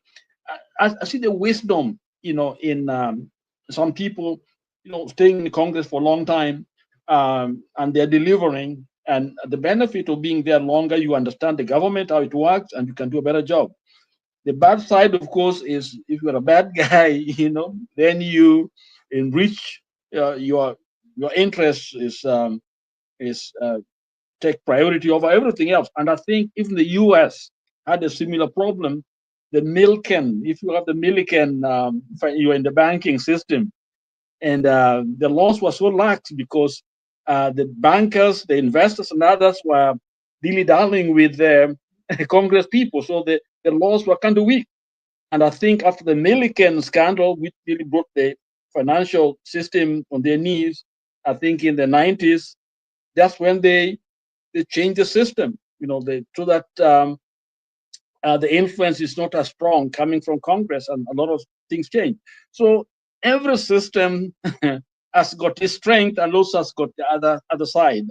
And the Kenyan, to me, I think if we can, maybe that's why we need probably a good leader who can be able to take us back to the ABC of running a system like Chuki and clear the clog, because under what's going on right now, you will have a Ruto in the White House, in the State House, and then the like-minded is now taking over in other places. So that's my take on it. I think. Okay, thank you, Lala, for that. Let's ventilating on the same. Let's just hear what Cherargei said about Ruto seeking a second term, and the way I want us to look at his mindset and show how the sense of entitlement is manifested in his careless statements. Then from there, we begin to see what you're dealing with, where the law is not clear or where the law is stipulating issues. Don't forget, Cherargei is a lawyer. Okay, so see how he's speaking, and you will, oh God, at times you feel disappointed. Okay, let's just listen to him and then look into the same thing. Alafu tuangalie hiyo swala la term limit. Kisha hakuna rais amewahi enda term moja Kenya. Hatutakubali kufunga virago Nairobi kuja reserve. Hapana. Ama mulitutuma sisi tuende Nairobi turudi nyumbani. Si tu lazima tuamalize 10 years. Maiona rais anaenda one term. Hata wakati Kibaki alipata shida, si alifanya ukarabati mpaka akarudi kwa kiti. Mimi nataka niwahakikishie, ukienda coast, uende northeastern, uende mpaka hapa western Luo Nyanza na hapa Rift Valley, hii yote asubuhi na mapema before hata 90 minutes ishe, William Ruto atakuwa amekuwa re-elected with over 90% of votes cast in the Republic of Kenya. Ukiona hawa kama akina Karua, akina Kalonzo, hawa ni watu wanaweza shindana na William Ruto. Hata ukiketi tu nyumbani upime tu, wanaweza shinda William Ruto. Kwanza hawatakubaliana candidate, hawatakubaliana chama, hawatakubaliana sera. Sisi mpango yetu itatusaidia ni Rais William Ruto amalize hii kazi 2 years. Ile kazi William atafanya 2 years.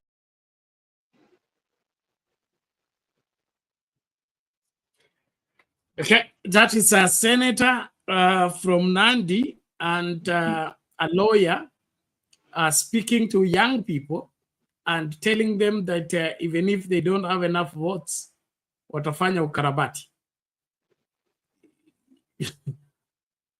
Are we cooked or something? Bernard, you know, there's some of us who are still traumatized, who still suffer the trauma of seeing people dead because of the wrong. And for people to be humble and look at how do we change things for 2027 so that there's a clean, a fair game played, and this is how they are talking. It is sad. It's really, really sad. It shows, you know, how backward we are, how we don't understand how people feel, and to me, if those are the surrogate for Ruto, I think they are therefore wake up call, you know, for Ruto, because to see him talk like that, when actually they are supposed to be trying to show the country that we can, whatever has been happening, there are things that we can do together as a country. We can actually prepare this country for the next election, which is fair and all that. But then to come and tell us why we have a 10 years, I think is honor to even Baba, who has decided to hold the country towards the next, you know, phase. If we can create a system that can help us bridge this gap, he doesn't really grasp or understand the feeling of the moment, you know, what's really going on. But people who are traumatized, they have their people under the earth because they were doing the right thing. And to tell us about 10 years, and I disagree with a lot of our people calling it 10 years of what? Right now, it should be about how do we prepare this country for a future? How do we secure the future of this country? The fact there's no war, people are not fighting, does not mean things are okay. God has given us this chance to correct the wrong, set the country. This is a time for people like Cherera Forbes to be talking. Those are the people that we need to hear their voices. How do we move from where we are to a center stage where we can be able to talk as Kenyans and prepare this country for a fair and honest and transparent election? That's the language that should become, you know, coming from leaders, especially a senator, talk like that and talking to young people. What is he trying to communicate? It is sad for me, very, very sad. Yeah. Okay, thank you, Lala, for that. I agree with you. Sad and, of course, irresponsible for it to be coming from a lawyer, and, of course, painting the country in bad light, to say the least. And the worst part of it is that being proud of the same. Elections are supposed to determine the leadership of the country. They are not supposed to be a conduit for rigging or messing up with the voice or the will of the majority of the Kenyan people. And so we participants into our electoral process must be prepared to embrace the outcome of that electoral process, not to manipulate the electoral process to give us the outcome we want, regardless of how people have voted. And so I played that clip just to let us begin to appreciate that the term limit issue is a big issue, and Kenyans need to not be silent about it. And of course, we will always have remnants like what's going on right now in the ODM fraternity. We have Orengo speaking his mind, Sifuna speaking his mind, who else? Babu Wino speaking his mind. And of course, not everybody is in support of the broad-based government. And that is one of the things that I'm liking about our political situation, whereby there is no more chorus, there is no more, swinging in the same direction just for the sake of so-called peace. I think if we came up with a system whereby we have really leaders on the floor of the house, really politicians who are given into ensuring that they put the interest of the country first. There is that, Lala, just hold on, there is that, I think 2 Timothy chapter 2 talks about the things you have seen and heard of me. Commit to faithful people who shall be able to teach others. I have a way of looking at it the other way around, where people, instead of the things you have heard and learned of me, commit to faithful people who shall be able to teach others. People in the church today do what? Commit to unfaithful people who, wherever, they commit to faithful people who shall be able to teach others. They commit to able people who shall be faithful. Okay. And in the process, we have a lot of work, a half-baked work, when we have indeed hired the person.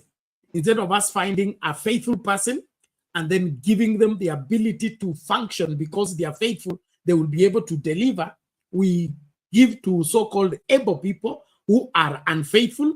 And so the work is not done, not because these people are not able, but because they are not faithful. So if we don't look for faithfulness before we put people in office, we sign a contract that is going to land us into a place that we will not be able to control the outcome. And so somebody like Jererege is speaking like this, and we have just come from a acrimonious electoral process that is not yet even settled, then it is a proof that nothing has changed. And if we don't take our time, we're going to end up the same place we were in 2022, just like we were there in 2017 and 2013. So something needs to happen. And one of it is enforcing the law, and of course, having a clear-cut requirement of the law on who wins where and why. I think, let me drop it there. And see Misa here. Lala, you're saying something. Bernard, it's good to see LM there. I think one good thing that I think is happening is there are more than one voice in ODM, and I think that is healthy. Some others may look at it differently. I think it's very healthy because where we are is not very simplistic. There are no simplistic answers because simplistic answers is what create more problem for us. And I give you a story I shared here some time back. One of my best friend was condemned with August 82 to one of the people that was condemned to die, you know. And so I went to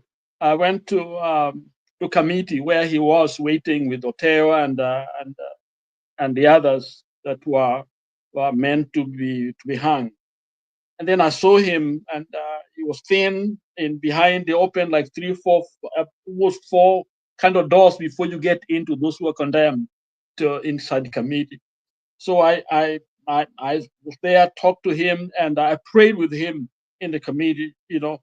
And interesting enough, well, by God's grace, all of them, the 4 of them, is the only one who was actually did not, you know, hang. Okay, and so he came out. So when he had come out, I went to him to talk to him what really happened.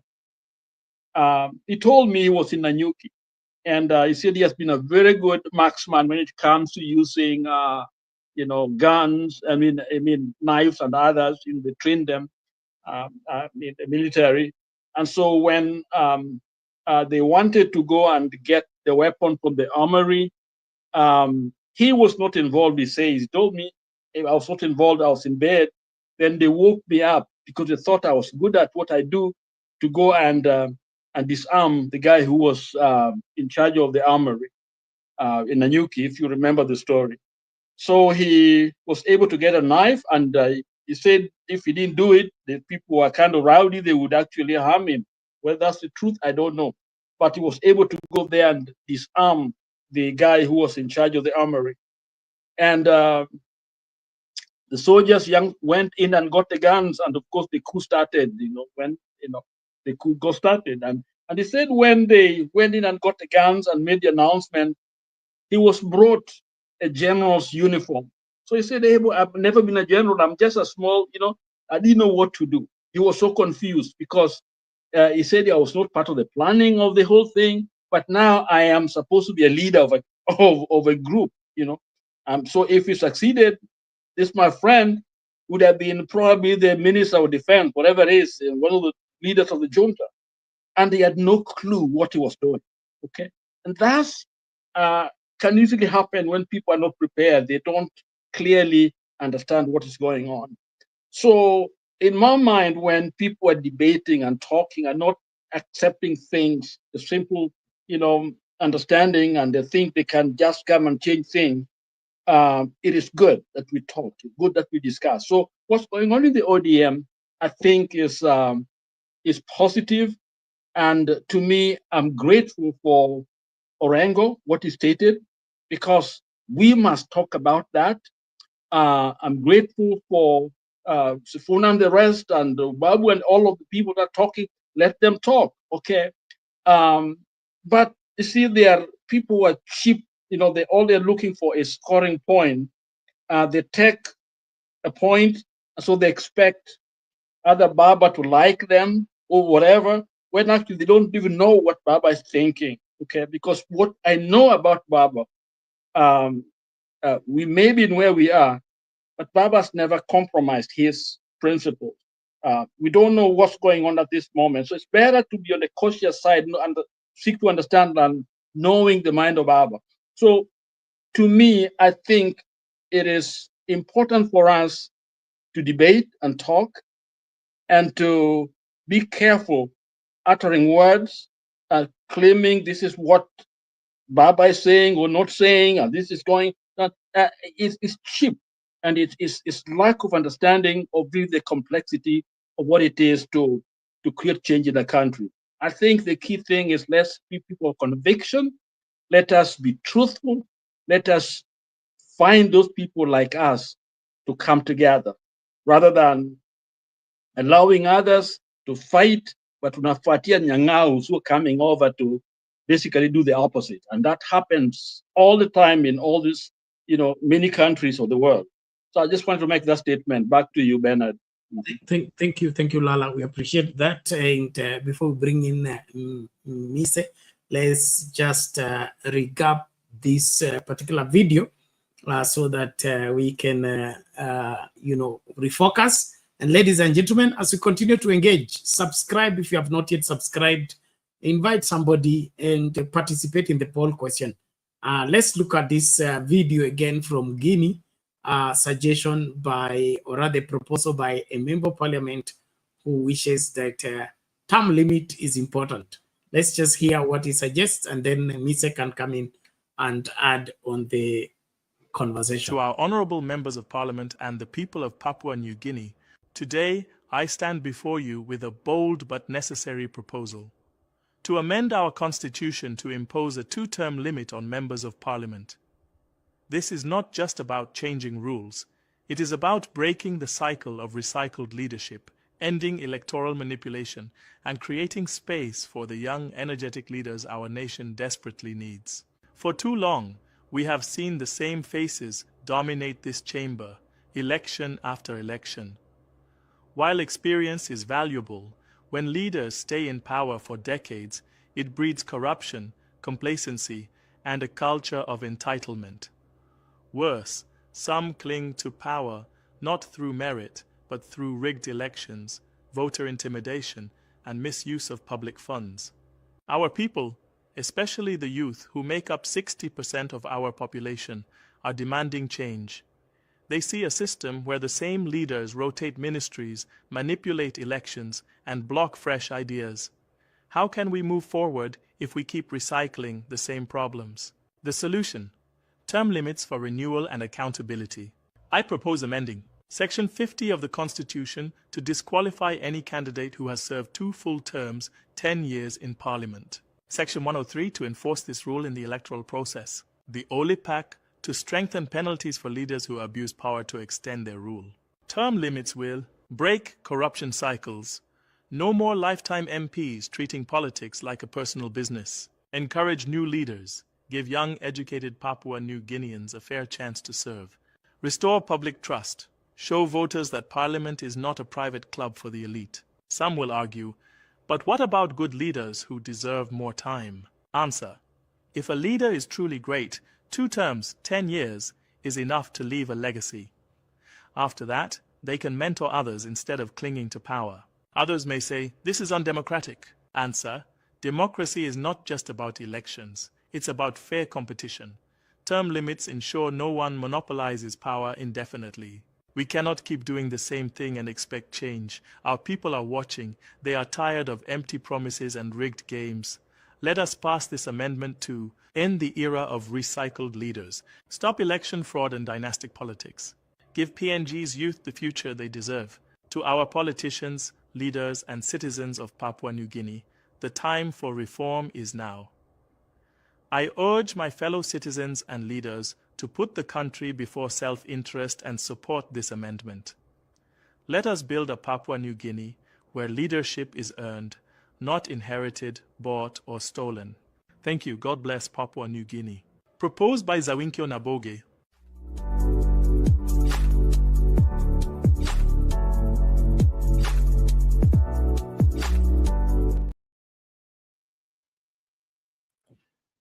Okay, there you have it as suggested or proposed in that amendment.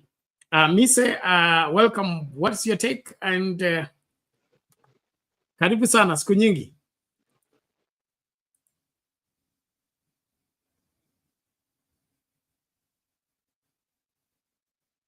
Mise, you're on mute. Yeah, asante sana. Lala, how are you? And Bernard, how are you? Good to see you. Great, welcome. First of all, niko na aibu, sijui naficha kichwa wapi. I've been thinking about the very president that I was campaigning for, who has definitely let us down in matters governance, in matters development in our own country. And therefore, I'm ashamed. The enthusiasm that I had for the leader that I thought will transform, bring stellar transformation to our country has definitely let us down. And that has been a crystal clear reflection of the kind of leadership that we have in our country. So I totally agree with the proposal, the last video that you have played. It's on point. And in my recent joining into a platform here for Kalonzo Musyoka for presidency, I brought the same suggestions that the gentleman has actually suggested. And one of the reactions that I got from the supporters was that Kalonzo Musyoka is the most experienced leader in politics, merely with almost zero scandal. and therefore he deserves a chance to be able to govern the country and bring leadership, sense of good leadership and governance in our country. But I also argued the same, that if he is such a good leader, therefore using the Kalonzo Foundation and other avenues can start the mentorship program to mentor leaders of our own country, and that in itself is patriotism.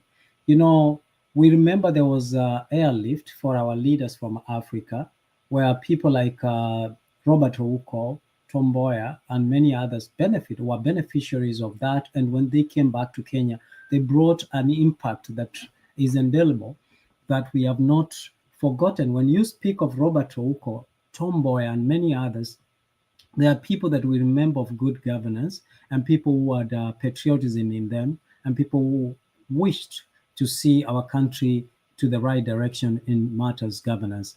And therefore, if a foreign nation saw that Africa needed a good governance, good leadership, why wouldn't our very own people who are learned friends, like Kalonzo Musyoka, cannot see the need to become a mentor to people like Morara Kebaso and others who are so wished to get into leadership, and people who can relate with the current generation when it comes to matters, transformation in terms of technology, innovation, science and technology. So, and this is one of the challenges, I think, Lala, you can agree that even the United States is struggling when it comes to coming up with legislation, certain legislations that are governing social media and technology, because the people who are entrusted with the responsibility are not tech savvy or do not have sufficient knowledge in order to comprehend what kind of changes that we need. And therefore, we need leaders who can relate and identify with the times that we need. For example, I'll take you back. Today is April 2025, and Raila Amolo Odinga started his debut or got to politics by 1982. He was arrested for attempted coup d'etat, and I probably had not been born. And today I'm in my 40s now, approaching my 40s, and still he is struggling to govern the country, or to get us law to govern the country. Look at Stephen Kalonzo Musyoka, 1985, yet he still feels that he's young and experienced to govern our country. And this is the tragedy that we have, that the people who have the zeal of serving our nation, some are limited because of the so-called experience. So let the experienced teach and mentor the inexperienced to be in a position to bring leadership that is inclusive of others without exclusion on lines of experience. Also, the other thing that you mentioned, which is actually a subject of discussion here, that I agree that there are constitutional loopholes that are actually enabling leaders who are not actually in parliament with the interest of serving people, but the interest of safeguarding their property, acquiring more wealth, and ensuring that the crimes they have committed are protected because of the influence and power that they have. Now, you think about it, Lala, if you are a good leader, and I think, Bernard, you wisely talked about Oparanya. He served just 2 terms as a governor. When you look at his county, you can see the immense development that the county experienced during his leadership. Why do you need 20 years? Even Alfred Mutua, despite the fact that he had challenges here and there, when you look at Machakos, there are amazing things that actually happened in Machakos. Look at, for example, the Institute of Technology that is in Machakos. It's amazing. You know, you would think it's a little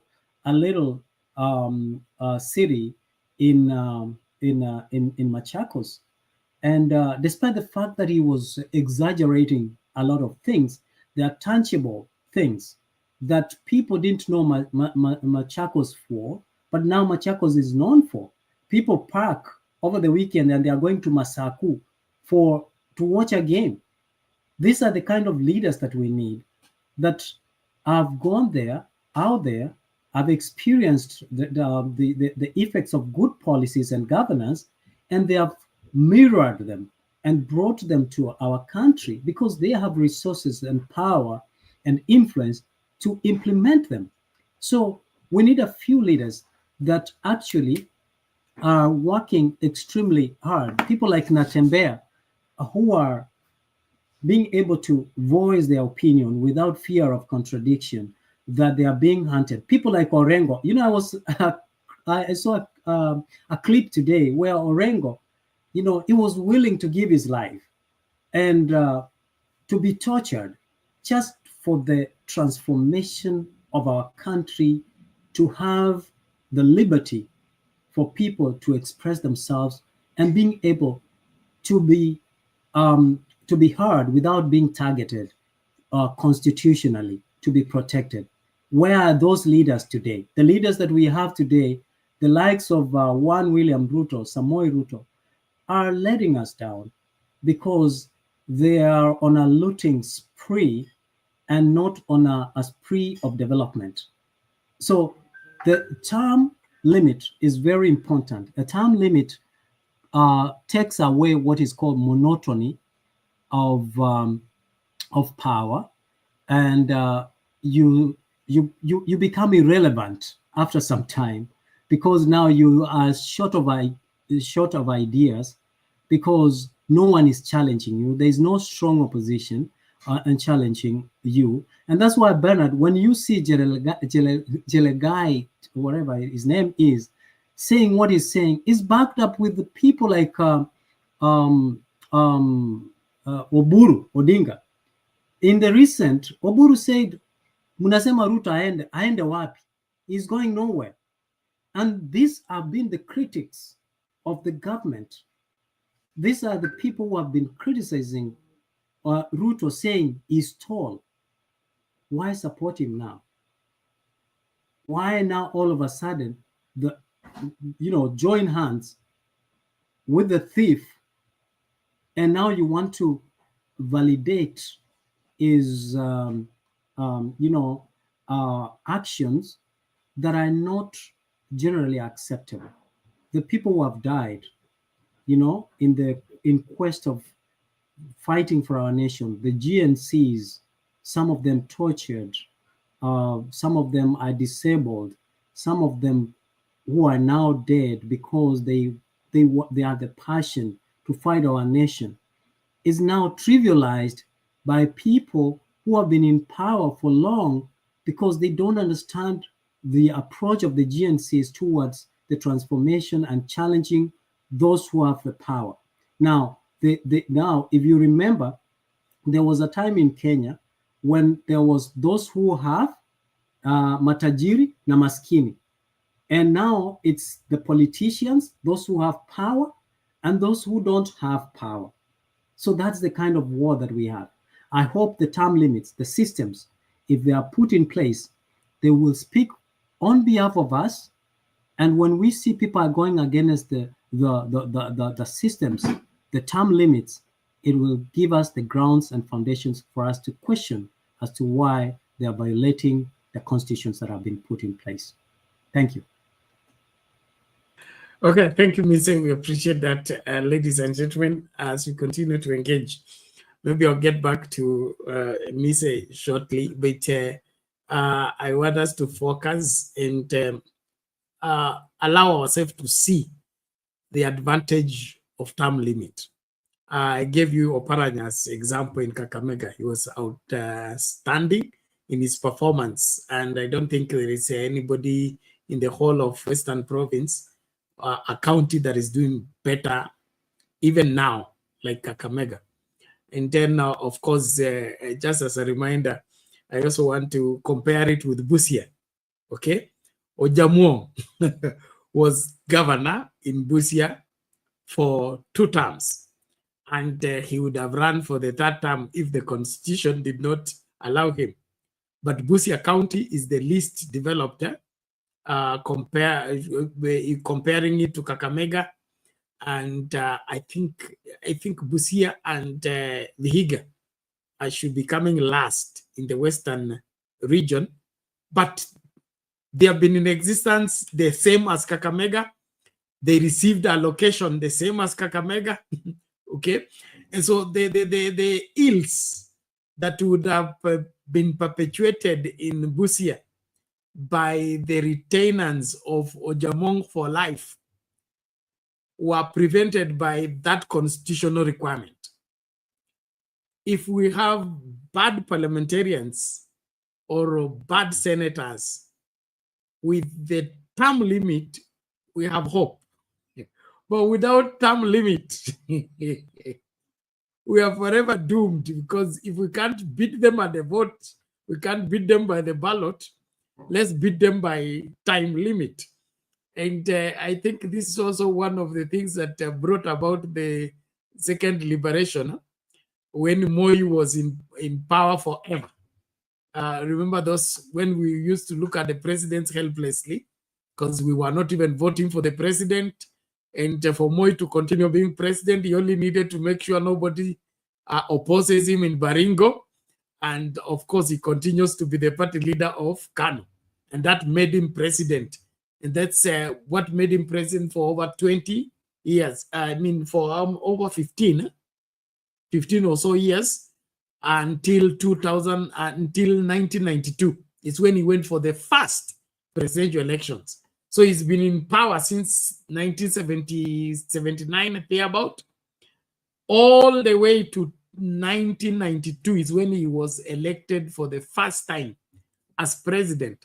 And that shows on how, when we leave the term limit open, or if we don't put gaps on the term limit, we have a bad leader. That bad leader will exist and continue being in power even against the people, simply because he's in power and he wants to call shots by themselves.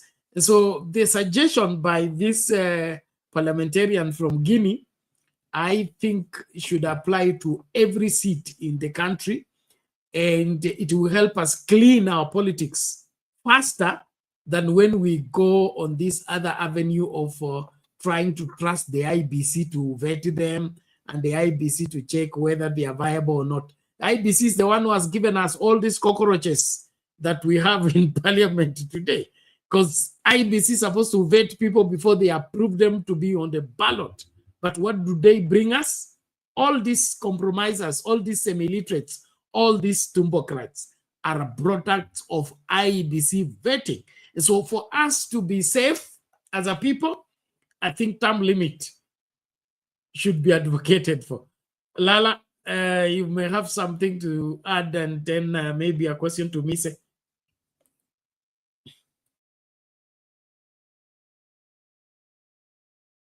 You're still on mute. Unmute first. Okay, good. Okay, I concur with you that we need space open for new, fresh mind and fresh blood into the system.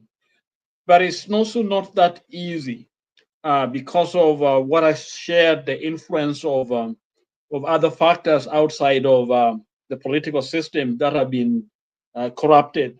So the thinking here is that, yes, term limits are needed, and we have to also be very, very careful how we craft them, because it's easier for one to move from MP to senator to this and that and move back and forth. So they are the same group, but the question is, if you've been an MCA for 2 terms, can you be a governor? Can you be this and that? Those are some of the things that need to be discussed.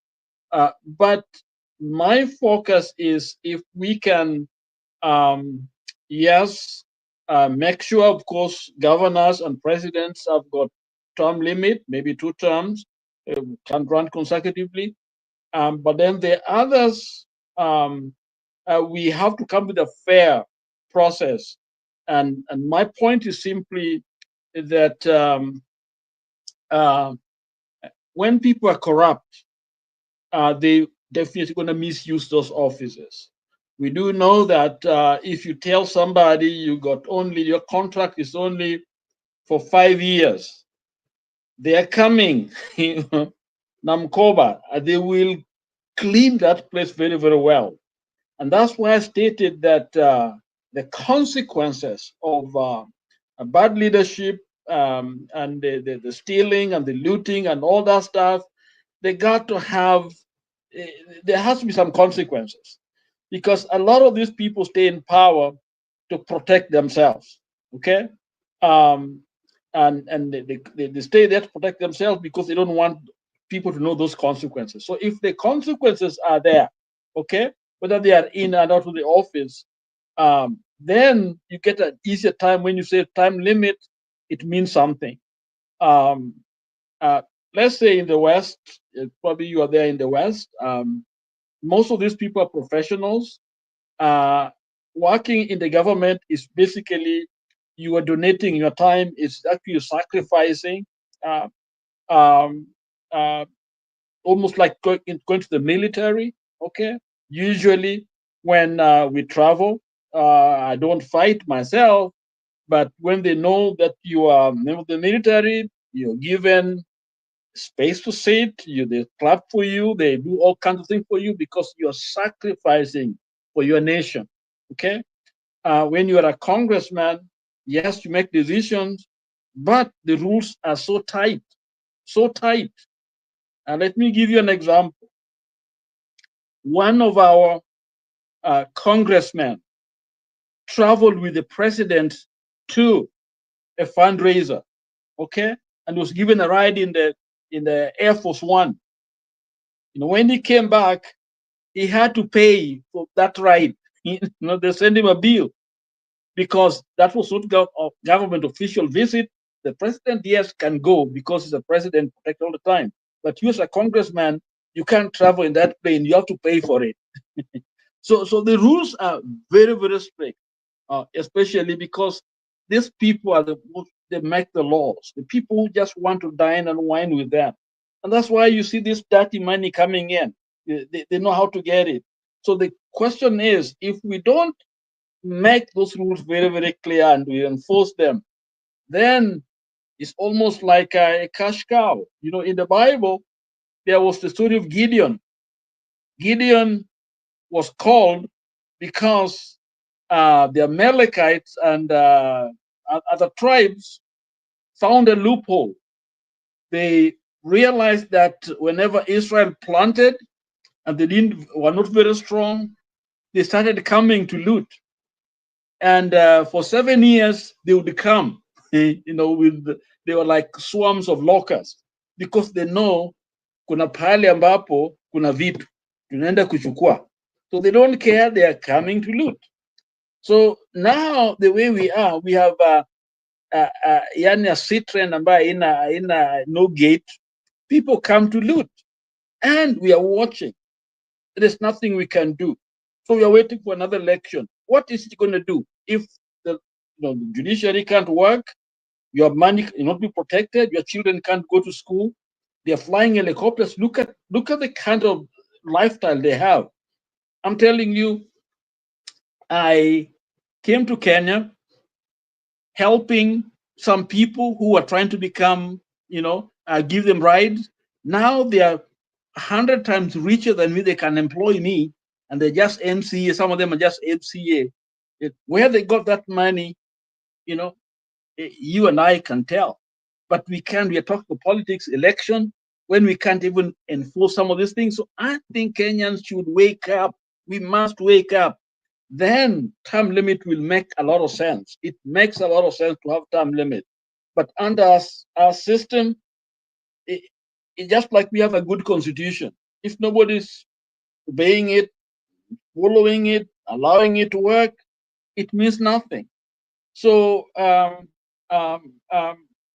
that's my fear. That but the young man, the Papuan guy, spoke very well, and I think that's a good thing.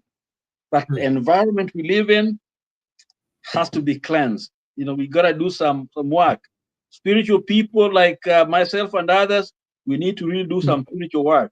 The legal people, they need to repent, ask God to forgive them, to follow the law, because it's like we are sold to evil.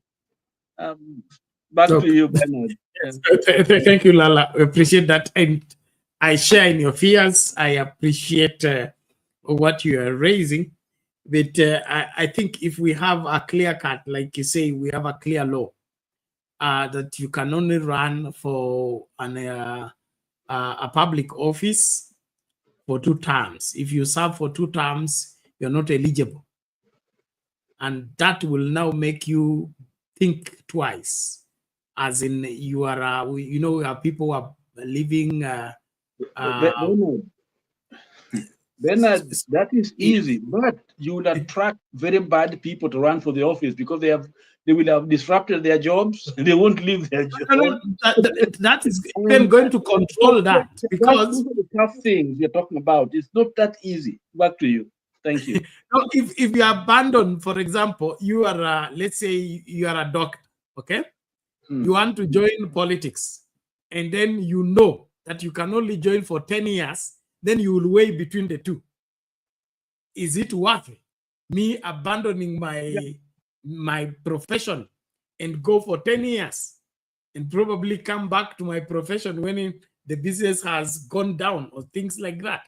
And so it will not just be a joyride like it is right now, because you see people are closing up their lives, their livelihood, because they know, even a civil servant, okay, somebody's better off as a politician than he is a civil servant, because civil servants, you serve up to 50, I think they are moved to 65 years or 60 years, and then you must go for compulsory retirement. But in politics, there is no retirement. You serve as long as you can breathe. And so we have turned our politics to be lucrative, especially for the retirees, and then for those that don't want to be kind of managed. So they don't want to have a boss, they don't want to be told what to do, so they choose politics because it is a free ride and it has very limited control. And if we introduce those control systems and ensure that you can only run for 2 terms, after that, look for another career. After that, look for somewhere else to go and serve. Or you can open a consultant. Then you will employ 2-3 people. That's also job creation. But this one of you being a politician forever, I mean a member of parliament forever, is part of our rot, because now everybody corrupts everyone to preserve and keep that particular position forever. We go and corrupt our mamas in the village, corrupt our fathers in the village, corrupt our sisters, our brothers. We hire our brothers as bouncers. And then there is the sad story of the young man that is claimed that Didmas Baraza shot. Very sad story. I was watching it the other day when the father and the mother are telling the story on how they have been intimidated and called, about the case. And the case seems not to be going anywhere. And all of it is because somebody kills a young man who was only looking for bread for the sake of a political position that he's vying for, and he wants to win by all means. So, in my opinion, we need this term limit. It will help us sieve our politics, as much as we'll have, of course, the camouflagers and the pretenders are still looking for how to get a landing position. But I don't mind if you serve for 2 terms as a member of parliament, then you are forced to, if you want to run, you run for higher office than that. So you either run for Senate or run for governor. And that is going to tax you and, of course, cost you more. But all in all, better leadership is the way to go. Thank you. Mise, I want you in on the matter, and then you also have an issue. You have an understanding of law. There is something that has been brought up by Willis that I also want to ventilate on it, even as we begin to wrap up the show. So you can add your voice on this one, then we switch on that suggestion by Willis on when exactly is the date for the next elections. He suggests it is not 2027. Mise.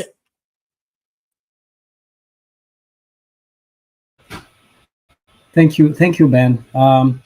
I just want to believe that we have actually exhausted. I totally agree with your sentiments, and we have all agreed that there is need for term limit. But we have Chapter 6 of the Constitution, which talks about integrity. So which talks about integrity, and that integrity has not been respected either. So which has been an issue. We have leaders who, like you have said, if you run for member of parliament, then that you are a member of parliament, and then you decide now you're tired to be running for parliamentary, and you want to go to the Senate, and you misappropriated funds on CDF. What happens? You go to the Senate. The Senate is the oversight authority that is supposed to vet or whenever issues such as integrity issues have been raised, the Senate is the watchdog. So when you come to when you are being investigated, when your case is before the Senate, it's just your fellow friends who are seated there, your colleagues who are actually questioning you, interrogating you, and do you think what are they going to do? For the public or for the good? Unless you're unless you're being targeted like Gachagua, then you become a sacrificial lamb. That is the challenge that we have, and we need to make sure that we close such loopholes, because those loopholes have been an avenue of misappropriating, abuse of power, and not respecting the Constitution per se, as per Chapter 6 of the Constitution, which talks about issues of integrity when it comes to your service to the public.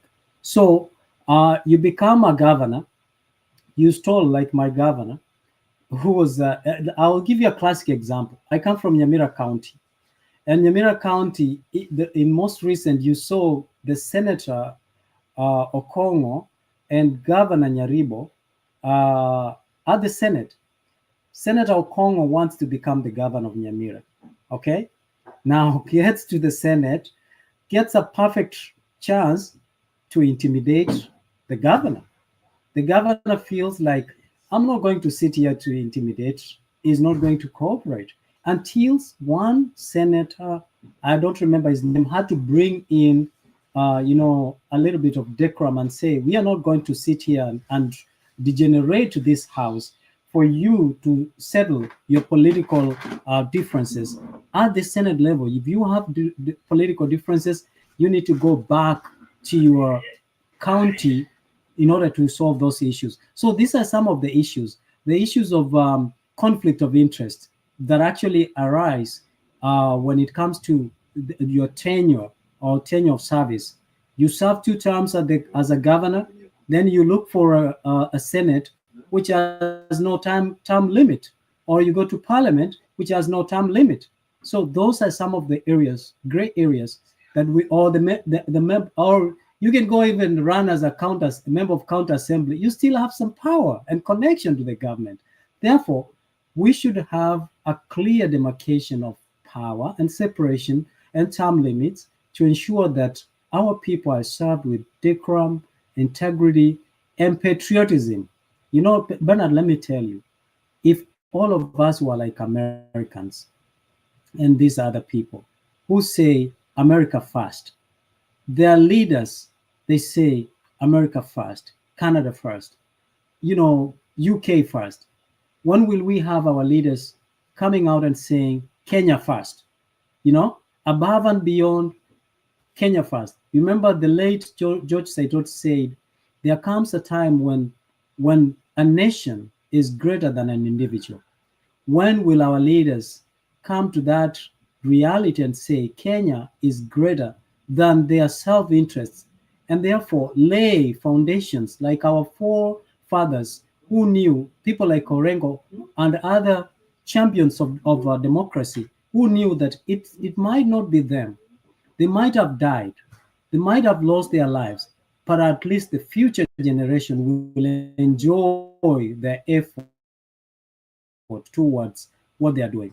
When will William Ruto, Samoei Ruto, start doing that? When will people like Jelalagai and Murkomen and other people put the interest of the nation first before their interest? After all, hii mali yote wanatafuta wanapeleka wapi bwana Bernard?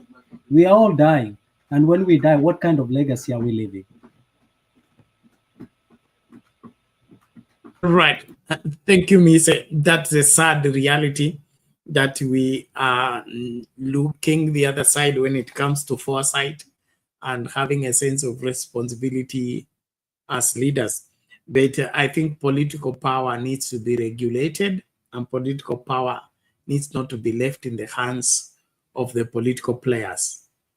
The people should retain the sovereignty, and the constitution should remain supreme on matters governance. You talked about people changing from one elective post to another to protect themselves. And I think that's where our error arises, where when somebody misappropriates funds and misuse funds in terms of political office, like misuse CDF, and then you go to the Senate, or you misappropriate funds as a governor, then you come as a Senate. One of the surest thing we need to do is follow the Constitution. If somebody has misappropriated public funds, that's a criminal offense or a civil offense. Then let it be dealt with, not politically, let it be dealt with legally. So whether you are in the Senate or you are in Parliament, the misappropriation of public funds, that's a crime you have committed. Then we deal with that crime as a crime, not as something that we come to check in the Parliament or in the Senate. The Senate and the Parliament, for their oversight responsibility, is only while you are in the office and there is accusation leveled against you. That's when your hearing takes place in the Senate. But if you are no longer the governor, you're no longer the member of Parliament, and while you are a member of Parliament or while you are a governor, you committed this and that, I think we should leave that for the legal system. And the legal system should refuse to be interfered with when it comes to following after the monies that have been misappropriated by individuals. And I think if we separated the two, we'll just do fine. We'll just do fine, so that everybody sits straight. Because when you are a member of Parliament and you are only serving for 2 terms, you must do your records right, because you know you're not coming back. Nobody's going to cover your back. And so I think one way of fighting this corruption with our politics is that term limit, because your enemy could just win the elections and come and check your CDF records, and then of course accuse you before the court of law and things like that. So there is much more going for us when we have term limit than when there is no term limit, because without term limit, somebody will cover themselves for 30 years, cover themselves for 25 years, and you will never know what goes on in that CDF office or whatever that may be taking place. Now, quickly, as we begin to wrap up, it's 17 minutes after 2 a.m. East African time. Ladies and gentlemen, as we continue with the conversation, I want to invite your thought on what Willis, the lawyer, is suggesting that the elections are not 2027, like everybody is preaching, according to the Constitution. So I want us to play that video, and thereafter, Mise and the rest of us will look at that, of course, extensively as we begin to wrap up. I also want to remind us today is the 20th. We were supposed to pay for StreamYard by the 16th.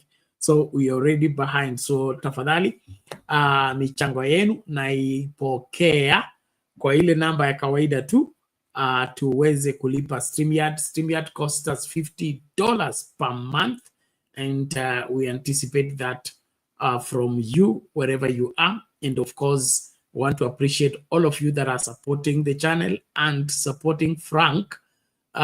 We need not to faint in doing well, as the Bible requires of us. So, Miss, I want you to listen to what Willis is talking and help us make sense on the same. Is he right, or is just whipping or inviting us into another goose chase? The second thing I want to say, and I want to invite Kenyans to do for me the math. You know, if you go by our constitution, it provides that a presidential election should be held on the second Tuesday of August of the 5th year. The 5th year. After the previous general elections. The 5th year. The second Tuesday of August of the 5th year. Not after 5 years. It talks of the 5th year. So I want to invite fellow citizens to answer the question, when is the 5th year from the date of the last election?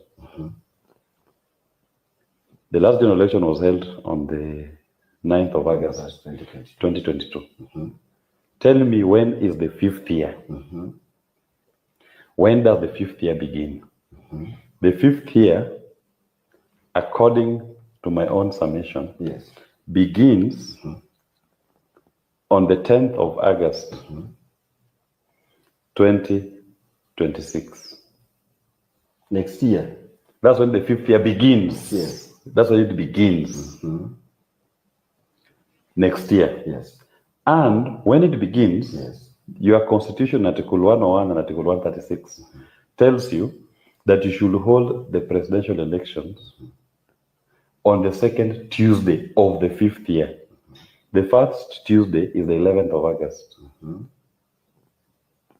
The second Tuesday is the 18th of August, 2026. That is when basically the next election. That is when the next elections should be held. Not so. Legacy politicians should stop gaslighting us and plant in our heads to subconsciously accept that the elections should be held in the year 2027. It should not.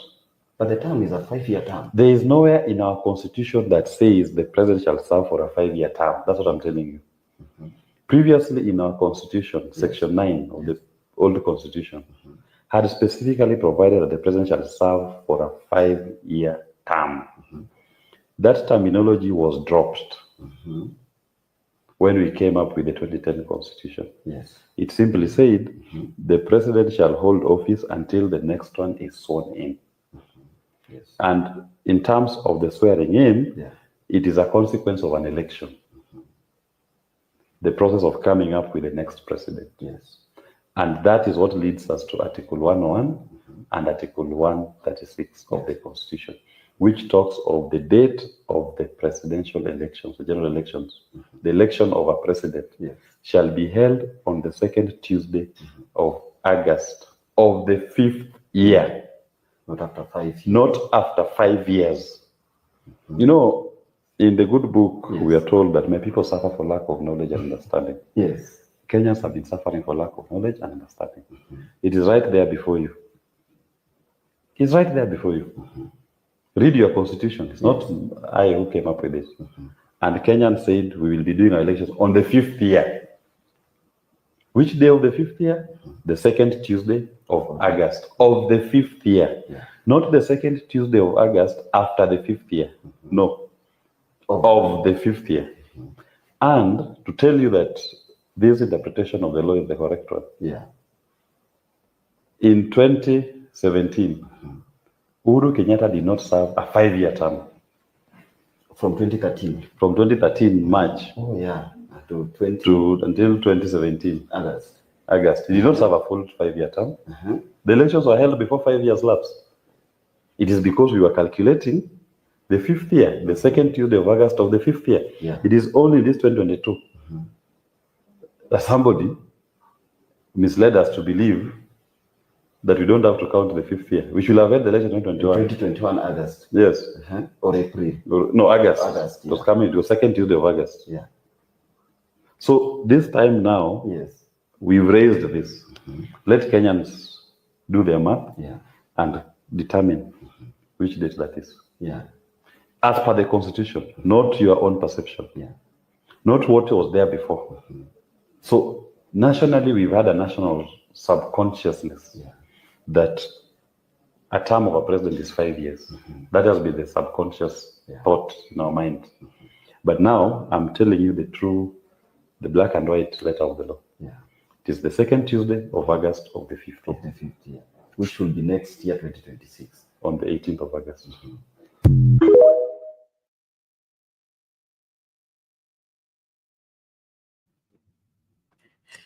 There you go, Mr. When are we having the next elections, according to the law?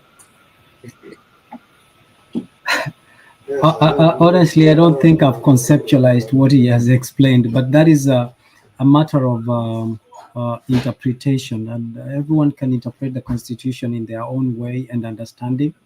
But more of they will look at the spirit and the letter of those who founded the Constitution. We do have some of them, alive, and some of them will be able to guide us. What was their rationale when they said the fifth year? Is it based on the tradition that we inherited? Because the new Constitution had the principles of the new, from the old Constitution. So we borrowed some ideas from the old Constitution to the new Constitution. So it's not like we rubbished the old Constitution. So we must have borrowed the intent and application of the old Constitution to the new Constitution and blended it with other Constitution. So therefore, I believe the Constitution, his interpretation, is a lawyer.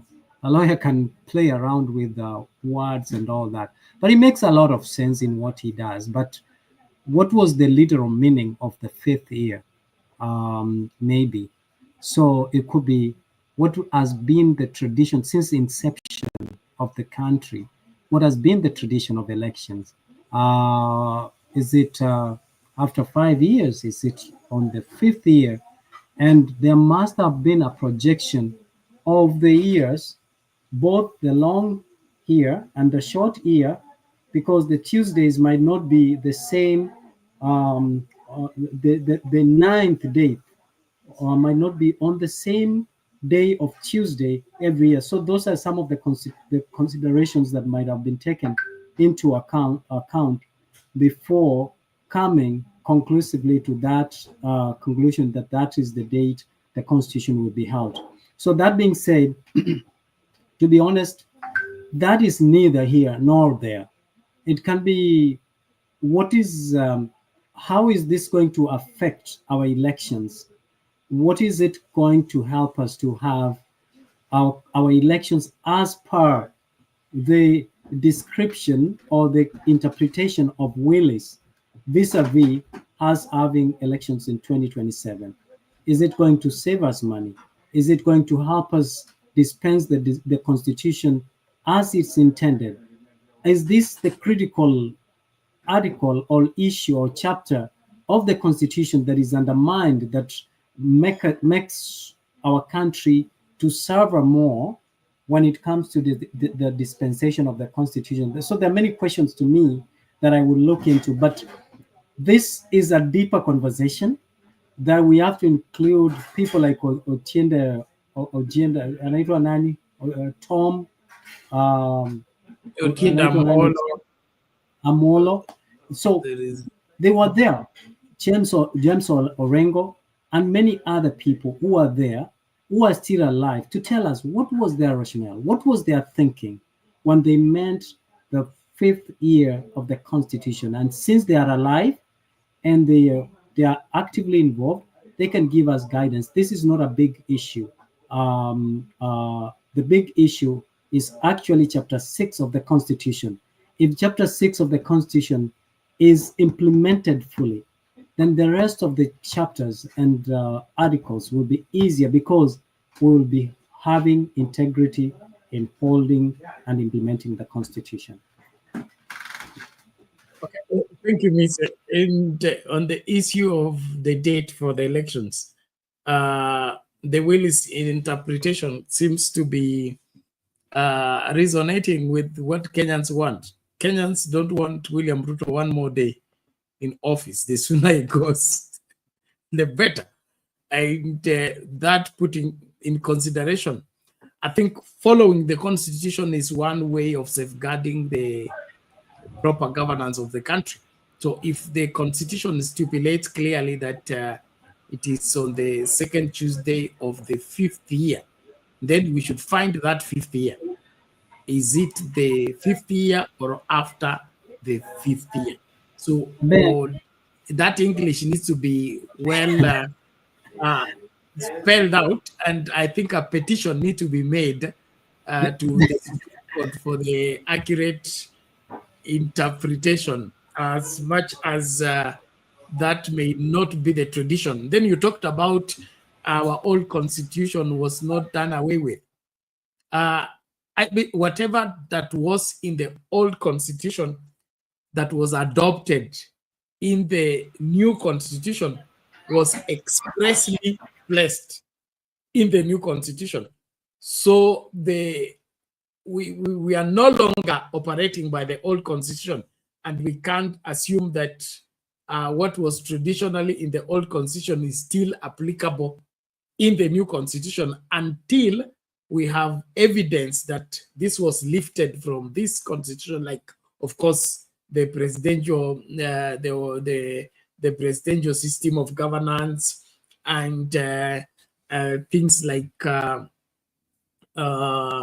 wherever the parliament, the judiciary, the 3 arms of government were lifted from the old constitution into the new constitution, just like they were. But if there is no express wherever declaration that this is how things will be in the new constitution as they were in the old constitution, we will be misinterpreting to say that this should be because it was. No, I don't think that's what I said. In making changes, people look at the rationale and what led to the changes and what has been. That's why in the law there's the letter and the spirit. The letter says this. If it's left, you have to go to the left. If it's right, you have to turn right without questioning, because that's the letter of the law. The spirit of the law says, wait a moment, but listen, if you go ahead, if you proceed as it is right now, there might be chances that there might be casualties. So in making a decision, you are going to make a right, even when the letter says, no, don't make a right, and with explanation. And then that is the spirit of the law. But this is what I'm saying. William Ruto should have gone, and if we are sincere, then William Ruto shouldn't be in the office by now. But the political insincerity from the major political parties, who are the political brokers in between for their own self-gain, is the problem that we have. They are insincere. This is the only time that we would have heard the combination of the GNC plus the I hope there's a lot of background noise. We can hear some of it, but just conclude. We are winding.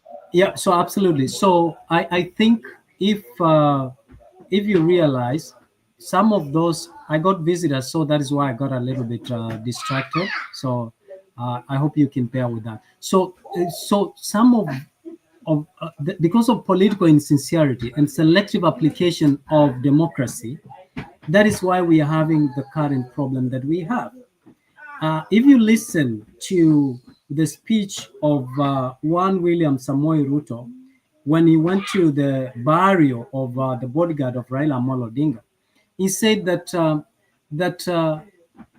there was a time that he anchored the leadership of one Raila Amolo Odinga, and later, little did he know that in the future, Raila Amolo Odinga will anchor his leadership, and therefore is deeply, is indebted with his actions. But this is not about anchoring leadership of who and who. This is about the people of Kenya, and the people of Kenya, as per the constitution, comes first. The power is vested in them, and if power is vested in them, then it is in the best interest that their interests are looked into first before the interests of these few key players is looked into. Unfortunately, that is not the case. So the issue of whether we want to take William Ruto is not an issue. There are a lot of, because of lack of separation of power, William Ruto has suppressed the institutions, the arms of government, the judiciary, parliament, legislation, and judiciary, the executive, and legislation. They are useless. They are truthless, and because of that, the implementation of even that chapter or those the interpretation that Willis is bringing might not even work, because there's no goodwill from this arms of government, because they are already compromised, and we saw that during the impeachment of Gachagua. Therefore, whatever that William Ruto wants, it does not have strong opposition leaders who are going to challenge that, who are going to say, no, we cannot allow that, with the support of the public.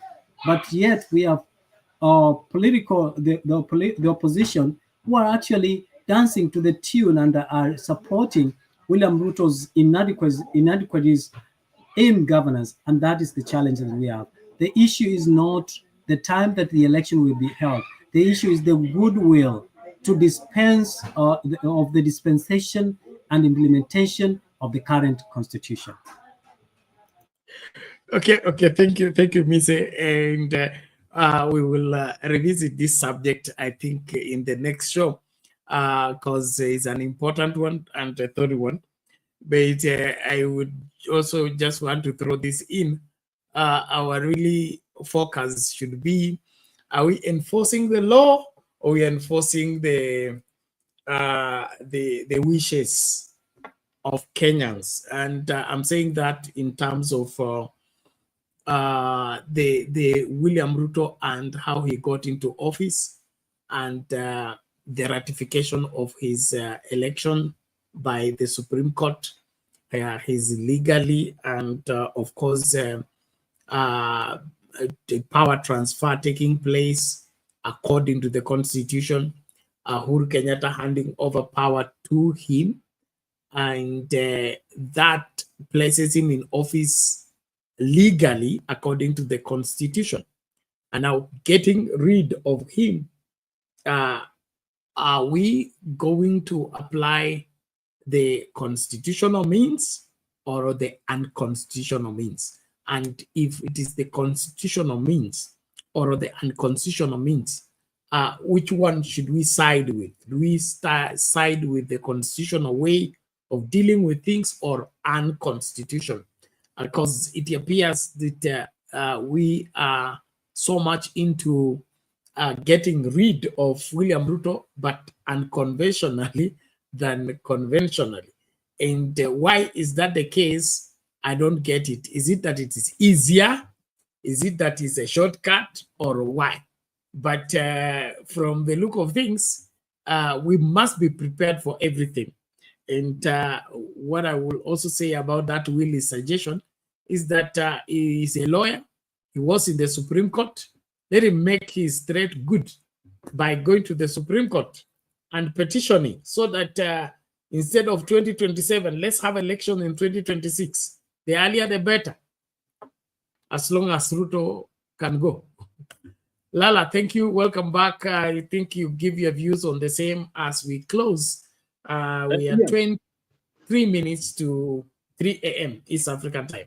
Asante.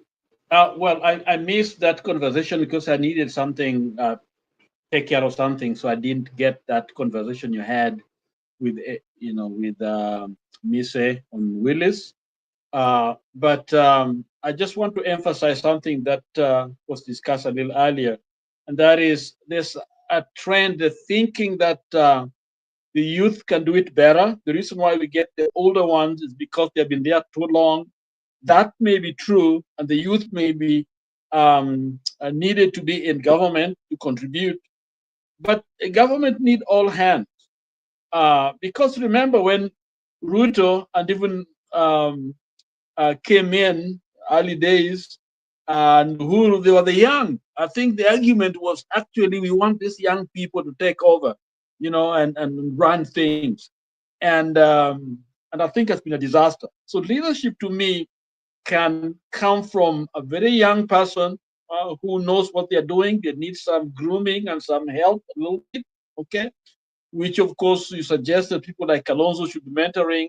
I've got questions about that. And at the same time, you need young people that are sharp, able to learn quickly, and brave. And another, the quality of leadership must be exhibited. The fact that see, there was a time when leadership came because somebody has a degree. So if you look around your neighborhood and you see someone with a degree, and they come in the name of degree, and then you elect them. Okay. Then of course that wave is there, but on the other hand, there's also a group with money. Now the one who anachota, you don't know where the money is coming from. Wanakuja wanakupatia kitu kidogo, wanakula, huyu ndio mzuri. The Sonkos and the others got into power, using that money. And I think the money thing is still very strong. Okay. The wave of Gen Z is a little bit confusing because they think they see the wrong things that is going on.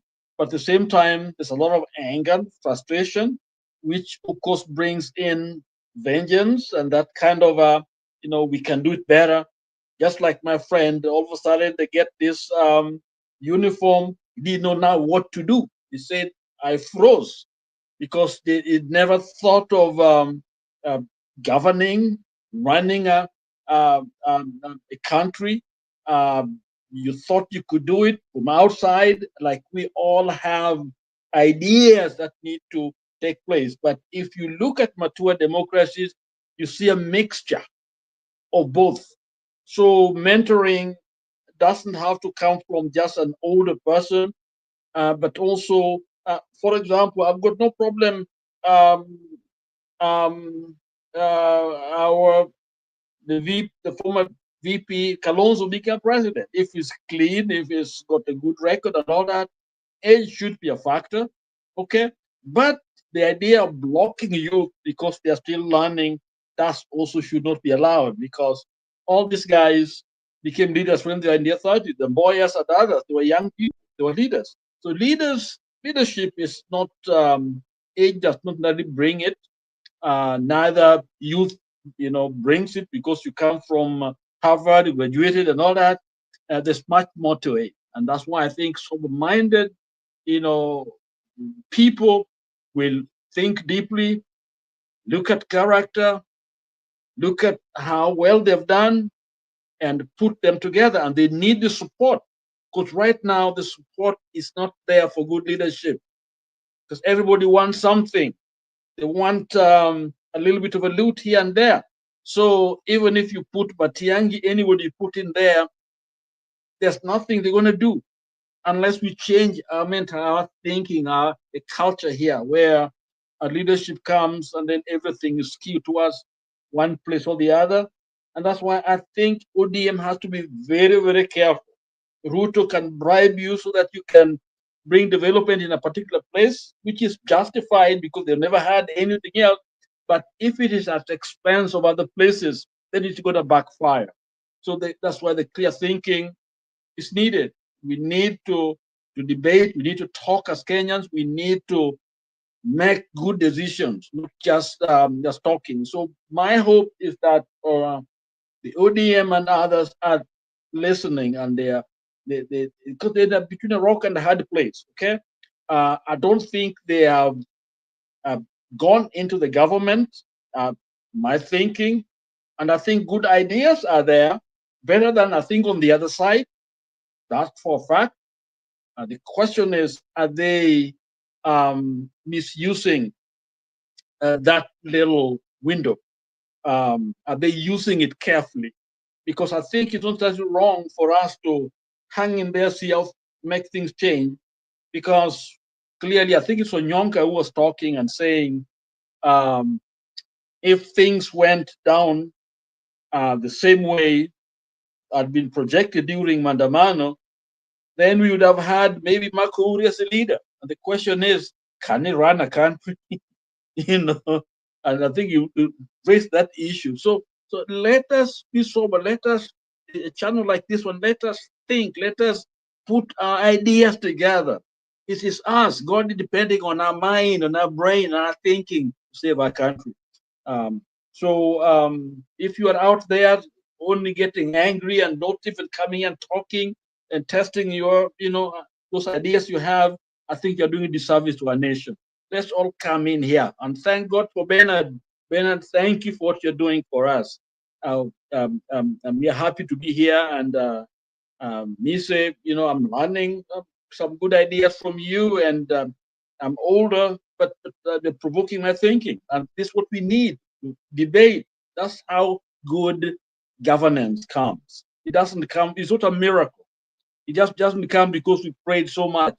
Prayer leads us to doing things. Prayer is to help us to be able to engage each other, ask difficult questions, and try what we can using God's strength to bring it to our country. Because right now we're in a bad shape. We're in a bad shape.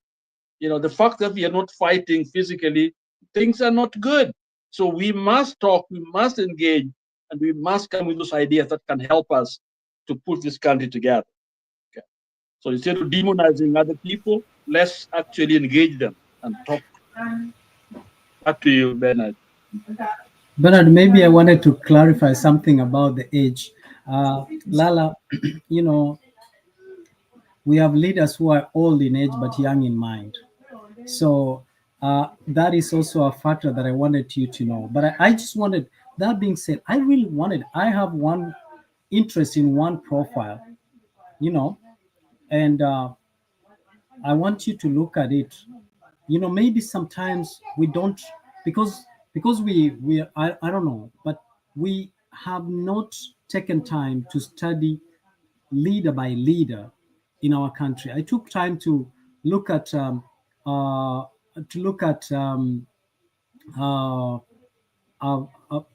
took time to look at the leaders.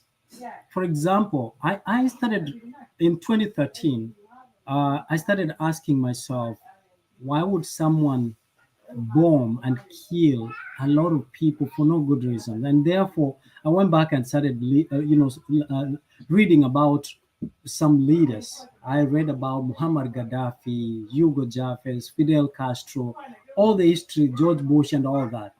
And then eventually, during 2013, that was the time for Obama.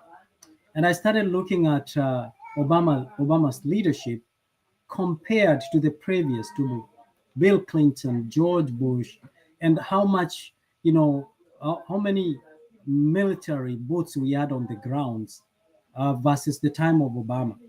And I realized that the age of Obama in understanding science and technology revolutionized the way the United States goes to war. They moved back into fighting from home using drones, versus putting military on the ground, which minimized the casualties, you know, the issues of post-traumatic disorders and everything minimized because the number of armies, military personnel that we had to send outside. Now the drones were doing more. And I think, Lala, you know about the issue of Anwar al-Waki and the rest. Why am I bringing this? I'm bringing this because when you have leaders who understand and are willing, I want to, let's say, for example, look at Stephen Kalonzo Musyoka. He started in 1982. I presume he was above 20 years by 1982. He ran for office, failed. In 1985, he started as a member of parliament. Now, if you keep going, all along, he has served in what we call Ivy League of positions, prestigious Minister of Affairs, Minister of Tourism, Minister of very good prestigious positions, which presented him with opportunities to transform, bring good policies, and that could transform our country as a whole. But let's go and see the track record, and even served as the vice president of the Republic of Kenya. And he has been in every presidency, he's been close to the government. Now, what has he done? Tangible, right? That now, given a chance, if you ask me of Oparanya, I can say, oh, 2 years in parliament as a governor, look at what he's done, visible and tangible. Now, we are not saying that we want to face, I'm aging. Right now, when I look at my daughter is 17 years, she's turning to 18 years. And I'm looking at it like, I'm no longer young, I'm old. In the next 10 years, I'm not in that bracket of young. I'm worried of young people versus me, right? So now that's the kind of challenge that we have. But it is important that the mentorship, people like Kofi Annan, they are remembered of good governance, mediation, but yet you never saw them running for presidency. They served in the capacity that left behind indelible mark. And that's what we are asking our leaders. You don't have to be a president to leave an indelible mark in your country. But if you have the willingness to serve diligently during your time, look at Michuki. Well, Michuki never served as the president, but he served as a minister. Today, the policies that he agitated for, the change that he forced, and we actually were not happy with Michuki because some of us were staunch supporters of Baba. And I remember his statement of saying, if you rattle a snake, what do you expect? You expect to be beaten, right? So, but today there's the order and discipline in the matatu industry that never existed. So and if you look at the leaders of during the Kibaki, leaders during the Moi and Kwenda Nyuma, you realize these people were patriotic. These people wanted to serve the nation versus the leaders that we have today. Today, the leaders we have, they don't want to serve the nation. They want to live a luxurious life. How much cars they have? How much bodyguards do you have? What kind of when you are going to a meeting, how do you enter? How kind of what kind of impact do you create when you're entering into a meeting? Those are some of the trivialities that we have now in leadership that we need to fight and encourage patriotism versus just having leaders who want to amass wealth. Thank you. Okay, thank you, Mise. In the interest of time, I would want not to allow a rebut on it. Lala, just hold on. Mise, Big J is requesting for your number. Just drop it here kwa private chat. I'll pass it to him, then they will get in touch with you. The issue of the young and the old is still resort to the Bible. I'm a Bible teacher for that matter. He said the kingdom of God is like a man who goes to his house and removes his wares, both the old and the new. So in whatever space that you occupy, the old are necessary, the new are necessary. And we just need to have the wisdom on how to play along each other. I love your suggestion that Kofi Annan was not a president, but we are referring to them. And that is one, that's why we are talking about term limit. And people to know when they should be consultant and not when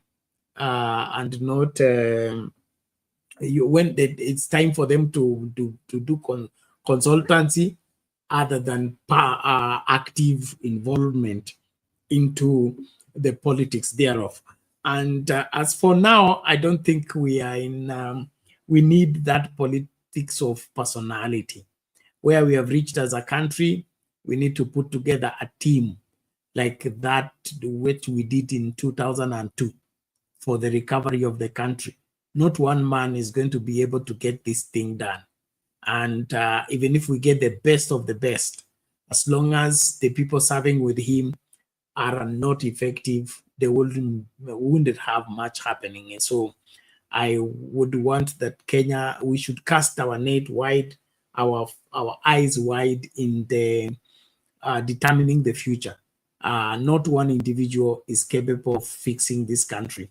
The country has been run down for so badly, and not just by the Ruto regime or the Uhuru regime, partly the Kibaki regime. So all these sins that we have been covering from independence until now cannot be fixed by one man. And so we should think differently. And the young people, you came from these old people. I don't need to remind you.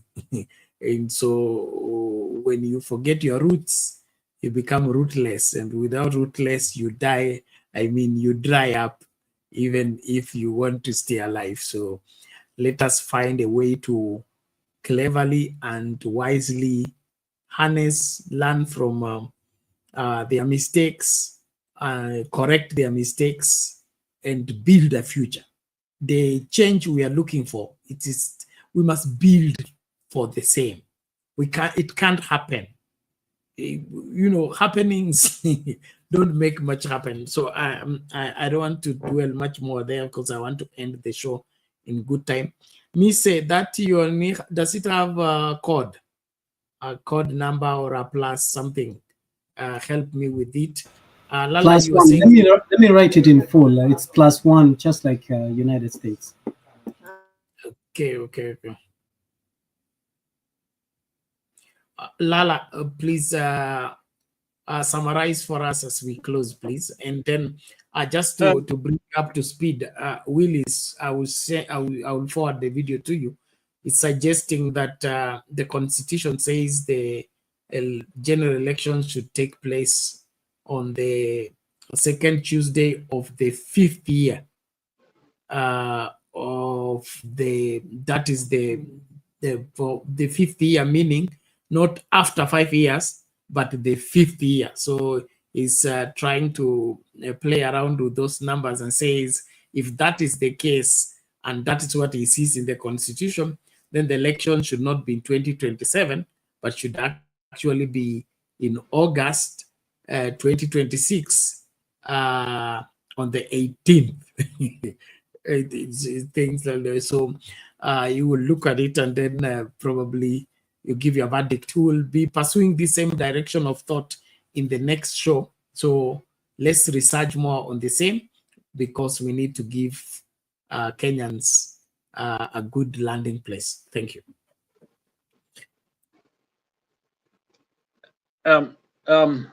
Thanks, Bernard. And in closing, let me just say this, that our country is definitely broken, and we need all hands. When you look at mature democracy or in leadership, each leader bring a particular profile, a particular style of leadership, and is shared. 5 years, the strength may be in one area, they bring it. The next time another strength comes in, another one comes in. So it is all of us together. That's how we build a nation. But it seems as if in Kenya we are looking for one savior. It doesn't work. and then we are not even helping in the process. We are busy trying to think of why they should not be. The thinking here is that whether old or young, whatever we talk about here is legitimate in a time of debate. You can raise the issue of age. Maybe they are too old, they shouldn't be. They're too much into their own thinking. They have no fresh ideas. We mentioned Obama. When he came in, he was young, he brought some ideas. And of course, technology was maybe one of the strong points that he raised.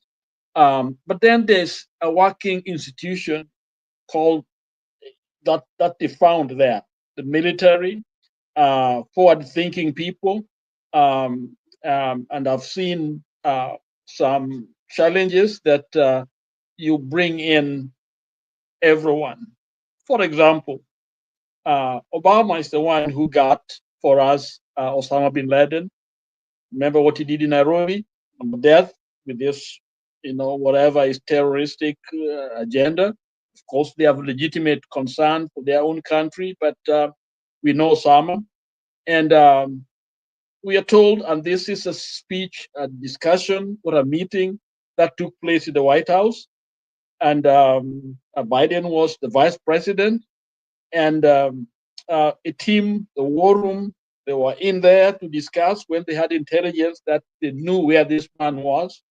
The room was full of people. I think the camera, you can watch it and download what that meeting was in that room. And Biden, tells the story that the evidence came, the meeting was put together, the president had to make a decision, and he listened to advisors.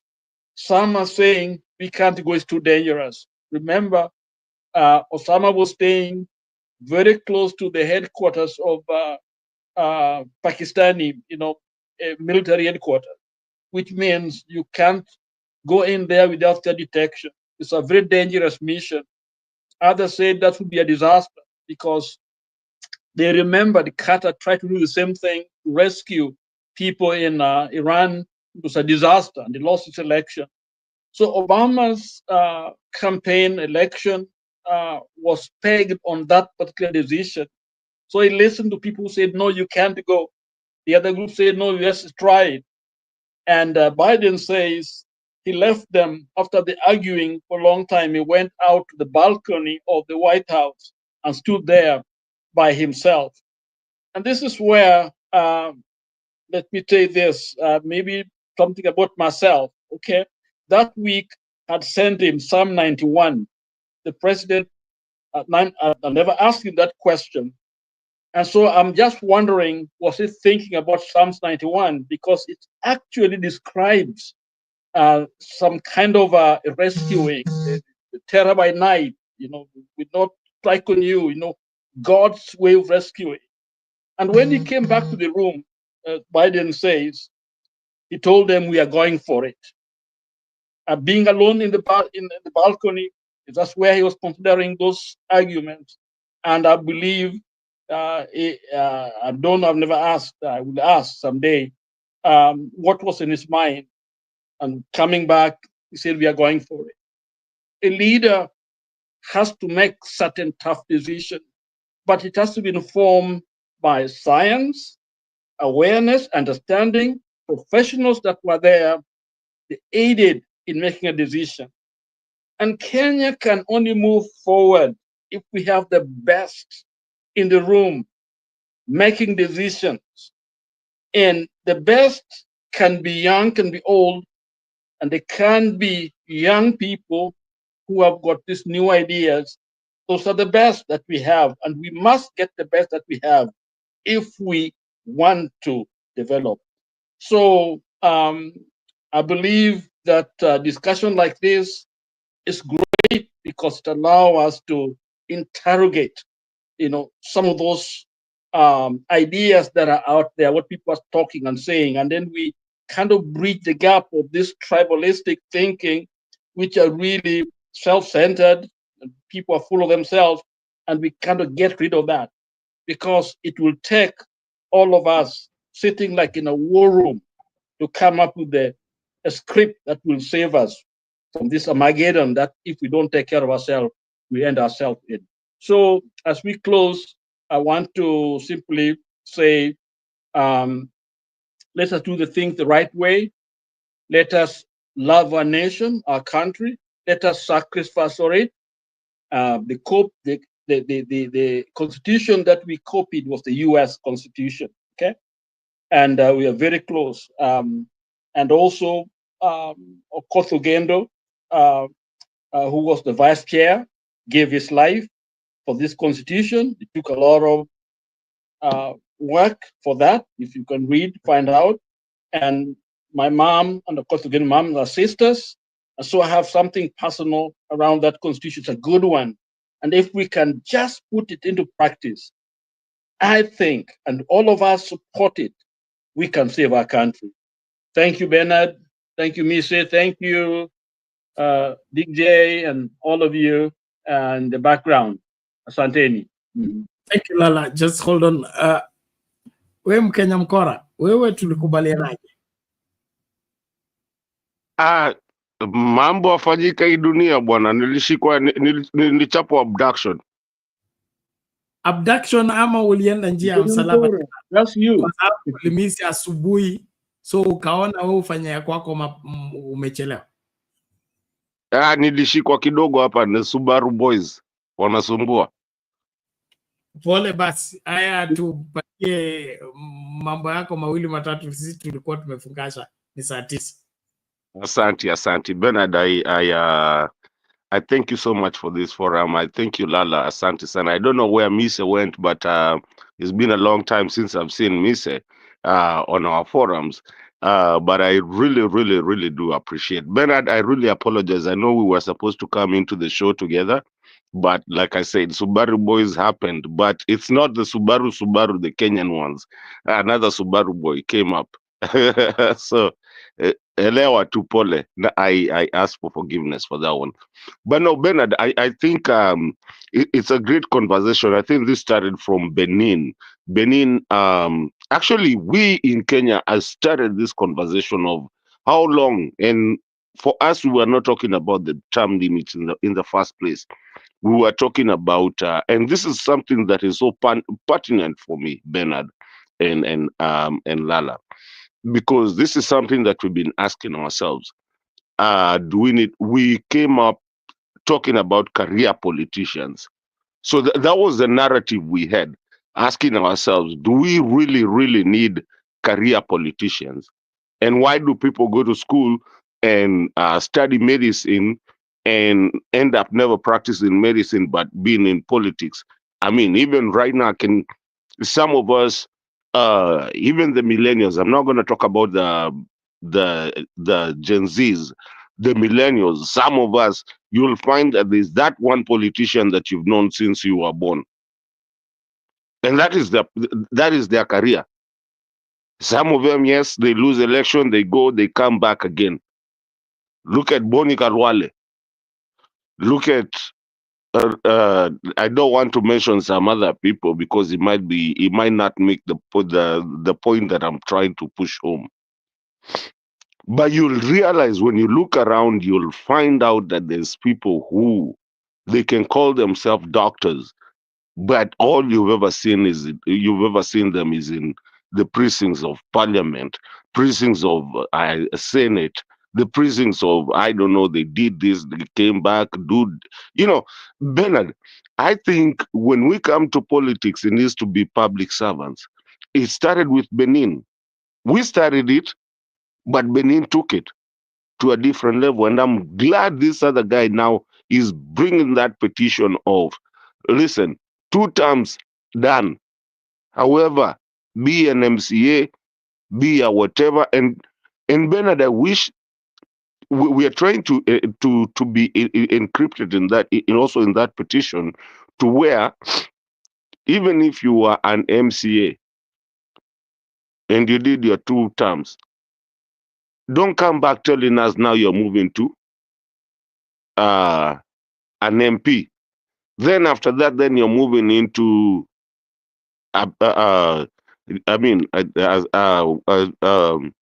to the Senate. Then after that, now you are a governor. Then after governorship, now you want to be, I don't know, go to where.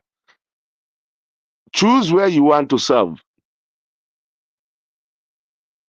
And once you get that service where you want to serve, please do your two if you can manage the two and go away, because we need you. We need those doctors. Those, I'm sorry to use the example of Boni Halwale. He calls himself a doctor. Given, I've never seen his graduation papers, but that's fine. I'm just using him as an example. If he's a doctor, we need doctors. Finish your 2 terms, whatever you're doing. I don't know, Senate.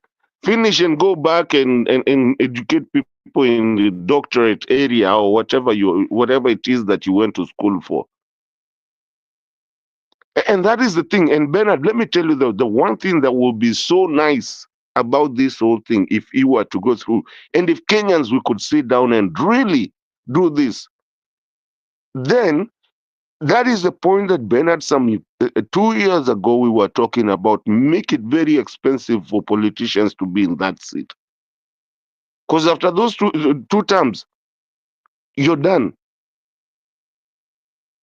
The lawyers, how many lawyers do we have in parliament? I mean, they call themselves, learned friends. The Otiende Amolos, all those people. We need them back in the courtrooms. So it has to be very expensive, and then that will curb this whole thing of someone being in serikali and whatever, mheshimiwa, whatever you wanna call it. It will be so expensive for them that you get in, get out. So whoever will go there will know I only have 10 years. After that, there's no transitioning into something else.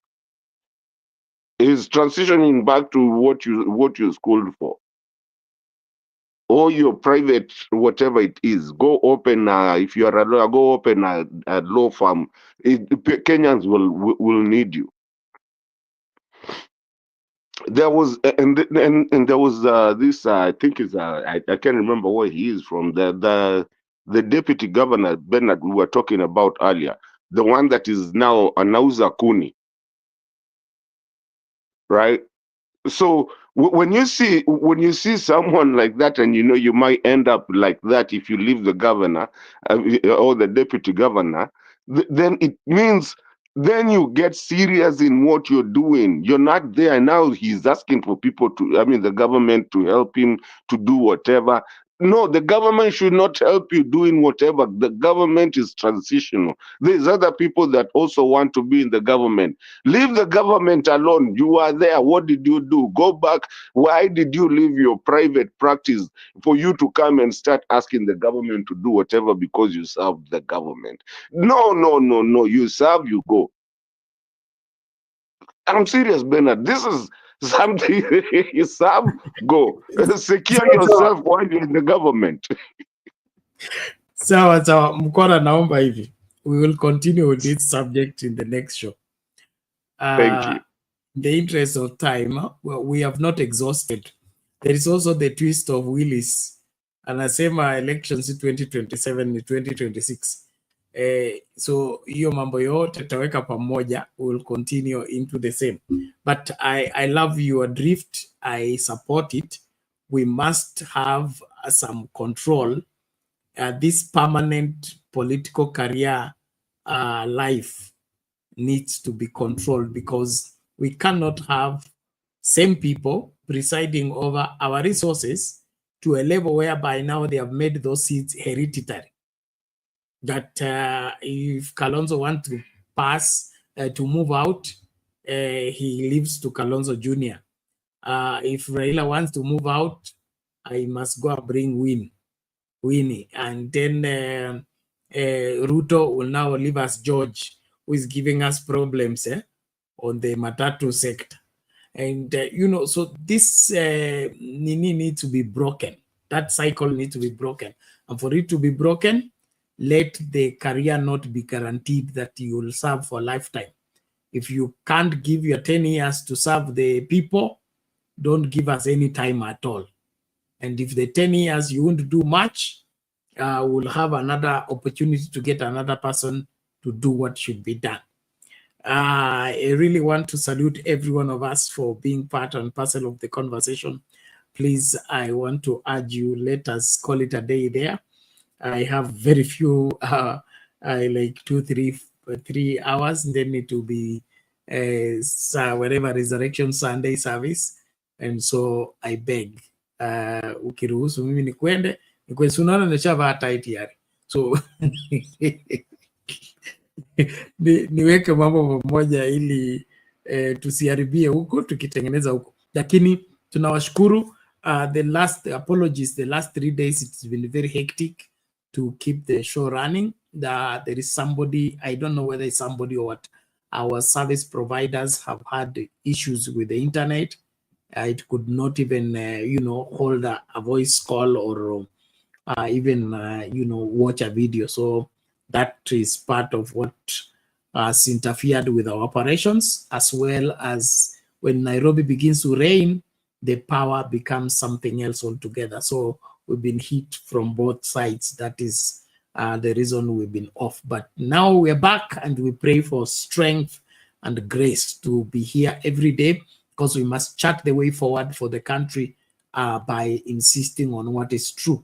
We're here to be authentic, to secure the country in proper understanding.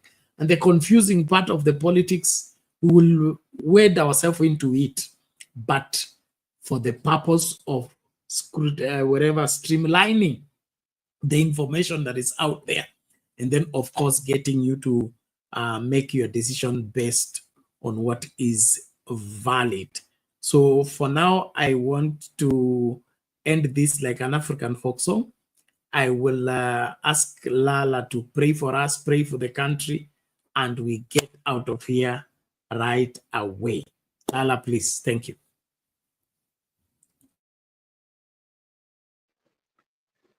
Thanks, Bernard. Let's bow our head for word of prayer. Lord, we thank you for the season, for Easter, a time that you gave up your right to association, your right to life, your right to be like any of us, because you chose to die on the cross so that we can find life. Thank you today, Lord Jesus, because second day you stayed in the grave, and your word tells us you went to declare freedom even for the captives. Lord, we thank you because you love us. Therefore, we are not afraid to call on you, the great love of our soul. You love our nation of Kenya. Lord, we are meeting because of the love you have for Kenya, the love we have for our land. Lord, where we have sinned, let that blood of the Lamb cleanse us. May the power of your resurrection be made manifest in the nation. Touch the mind of leaders and the hearts of men, women, and children in a special way, that they'll see this great love that you sent to us, touching and changing lives, giving us a reason to relate to God and to each other. That, Heavenly Father, we shall hate evil, the ways that are not right for the nation. That by the power of your Spirit, my Father God, will find a new way to fight and win, because you've called us to victory. So we lift the nation before you. We pray that, God, you help us bring change that we need. Remember the neighbors, remember those that are examples like Burkina Faso and other places, that, Father, you also touch those nations. Lord, as we come to your house tomorrow and other days, may we find and seek you and see you and know you better. Thank you for Bernard, and thank you for this group, that Father God, you strengthen all of us. Win us to yourself, because we know when you bring us to yourself, Lord, things change. Politics change, lives change, nation change. So now bless us. In Christ's name I pray. Amen. Amen. Yeah, Bernard, before I end, I sent something on number 3, which entered the 3. Did you see it? Yeah, I've seen a notification. Okay, good. I wasn't sure that's the right one. Okay, God bless. Take care. Thank you. Bless you. Ladies and gentlemen, we call it a day. Let's link again in the next show. But after the show, please share the video widely. Let the people learn from what we have conversed. Don't just close the show like we are closing. After that, spread that video around so that we get more people to look at it and learn from the conversation. In the meantime, keep it a Sound Candy Talk. Let's link up when we can. God bless you. The Pharisees couldn't stand him, but they found out they couldn't stop him. Pilate couldn't find any fault in him. Herod couldn't kill him. Death